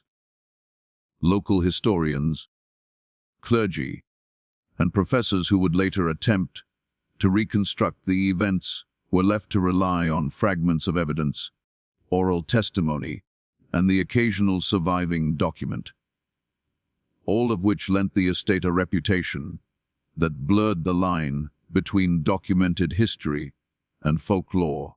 One of the earliest surviving accounts comes from a parish journal of 1832, where Reverend de Fresen reflected on the estate decades after the widow's disappearance. He described it as a place where the earth bears witness in depressions and hidden cavities, yet the truth is veiled by time and human oversight. Children moved as instruments of design, parcels concealed with care, and the mistress herself remains absent from record, yet present in memory. This observation illustrates how the Plantation had become a nexus of both historical inquiry and moral speculation, its events impossible to fully unravel, yet deeply etched in local consciousness. Fires at the estate exacerbated the sense of loss and mystery. In 1830, the main house suffered a conflagration that consumed the roof, upper floors, and much of the remaining ledger materials. Parish records suggest that some parishioners suspected arson, possibly by a tenant seeking to erase the estate's dark past, or by individuals privy to the widow's secrets. Regardless of the cause, these fires destroyed physical evidence that could have clarified the fate of the children, the exact methods of concealment, and the full scope of the estate's hidden operations. What remained were fragments, charred notes, partially preserved ledgers, and recollections from surviving witnesses. Historians and professors in subsequent decades attempted to reconstruct the Morau estate's operations, consulting surviving parish records, affidavits, and letters from visiting journalists. Dr. Arnaud's notes, preserved in part by his descendants, were particularly influential, providing detailed descriptions of soil depressions, hidden spaces, and the organization of parcels and children's movements. Scholars examining these sources emphasized the methodological rigor of the original investigation while noting the enduring ambiguity. One historian, writing in 1875, described the estate as a carefully orchestrated system whose logic is evident in fragments, yet whose ultimate design remains beyond comprehension. Such assessments reinforce the perception of the widow as both cunning and enigmatic, her true intentions obscured by layers of secrecy. Folklore surrounding the Moreau Plantation developed in parallel with historical inquiry. Stories circulated in local communities of children disappearing into the cane fields, parcels moving mysteriously, and the widow appearing along the riverbank, long after her disappearance from official records. Some versions of the tale suggested supernatural intervention, though these were treated with caution by journalists and clergy alike. One common refrain in oral histories emphasized the estate's inescapable rhythm, that those who entered its hidden spaces, whether servants, children, or investigators, were bound to its cycles of observation, concealment, and mystery. Visitors to the area in later decades sometimes reported unsettling echoes of the past. Hikers, surveyors, and farmers described seeing depressions in the soil resembling those recorded by Dubois and Arnaud, hearing sounds that could not be explained, and observing the faint outlines of structures long destroyed by fire. While these reports were anecdotal, they contributed to the enduring reputation of the Moreau estate as a site of lingering unease. Even in the absence of physical evidence, the combination of legend, partial records, and environmental traces sustained a perception of the estate as morally and psychologically complex, a place where human control, commerce, and secrecy intersected in a way that continued to fascinate and disturb. By the mid-19th century, scholarly reviews of the estate tended to balance historical rigor with caution. Researchers noted the documented disappearances, the hidden ledgers, and the patterns revealed by Dubois' inspections. Yet they acknowledged that gaps in the record made definitive conclusions impossible. Parish records, clippings from newspapers, and surviving witness accounts were often fragmentary, leaving only partial reconstructions of events. These studies underscored a broader truth, that the Moreau Plantation's history was as much a story of perception, rumor, and human memory as it was of documented fact, a blend of investigative precision and the inevitable ambiguities of time, fire, and secrecy. Ultimately, folklore, fires, and historical review intertwined to create the Moreau estate's lasting legacy. It became a symbol of hidden operations, moral ambiguity, and the limits of knowledge in early 19th century Louisiana. While scholars attempted to anchor the narrative in evidence, local memory retained the sense of unease generated by the children's disappearances, the ledger's coded entries, and the meticulous concealment of parcels and human presence. Even decades later, the estate was remembered as a place of mystery, its secrets partially revealed, yet ultimately unresolved, a testament to both human ingenuity and the enduring power of fear and speculation. By the early 20th century, the Moreau Plantation had long been abandoned, its main house reduced to charred timbers, and its outbuildings reclaimed by encroaching cane and marshland.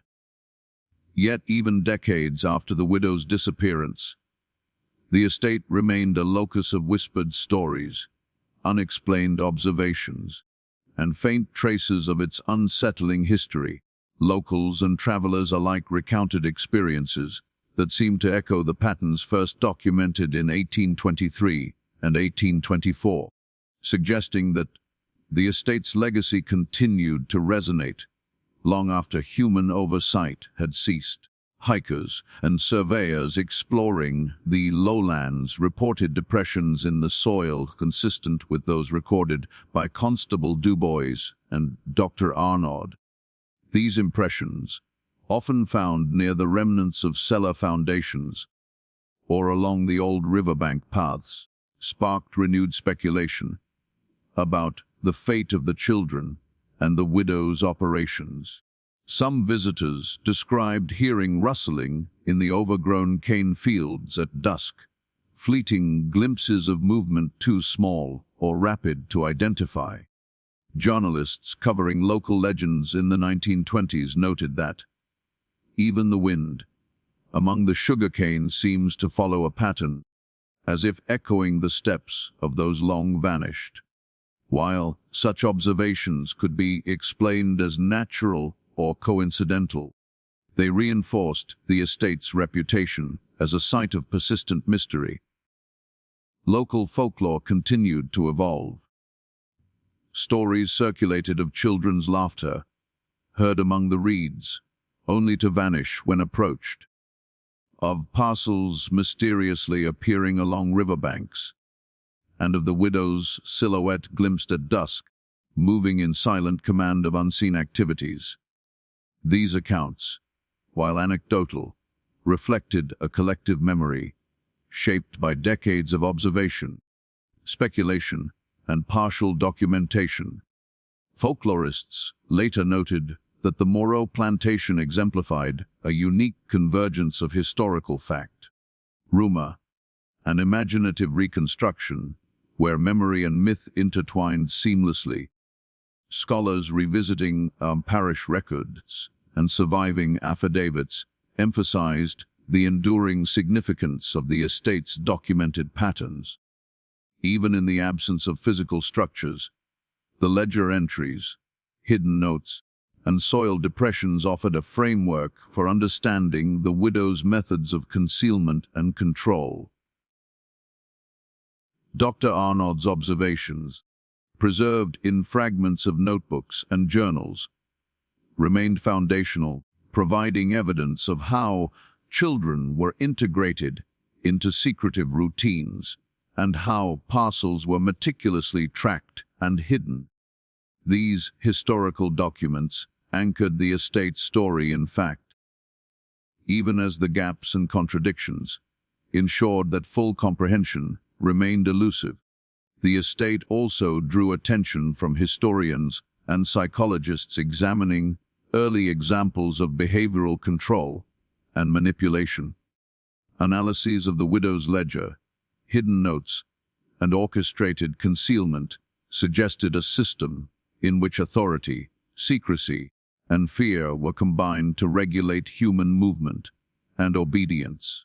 Contemporary scholars noted the precision with which children were conditioned to follow instructions and navigate hidden spaces, linking the estate to broader discussions of childhood agency, labor, and psychological coercion in antebellum Louisiana. The Moreau Plantation, thus, became a case study in the intersection of commerce, secrecy, and human behavior, a subject whose relevance persisted well beyond its immediate temporal context. Even modern visitors have contributed to the estate's ongoing aura of unease. Amateur historians, explorers, and local storytellers report that certain areas of the former plantation evoke feelings of disorientation or anticipation, as if the rhythm of past events continues to linger in the landscape.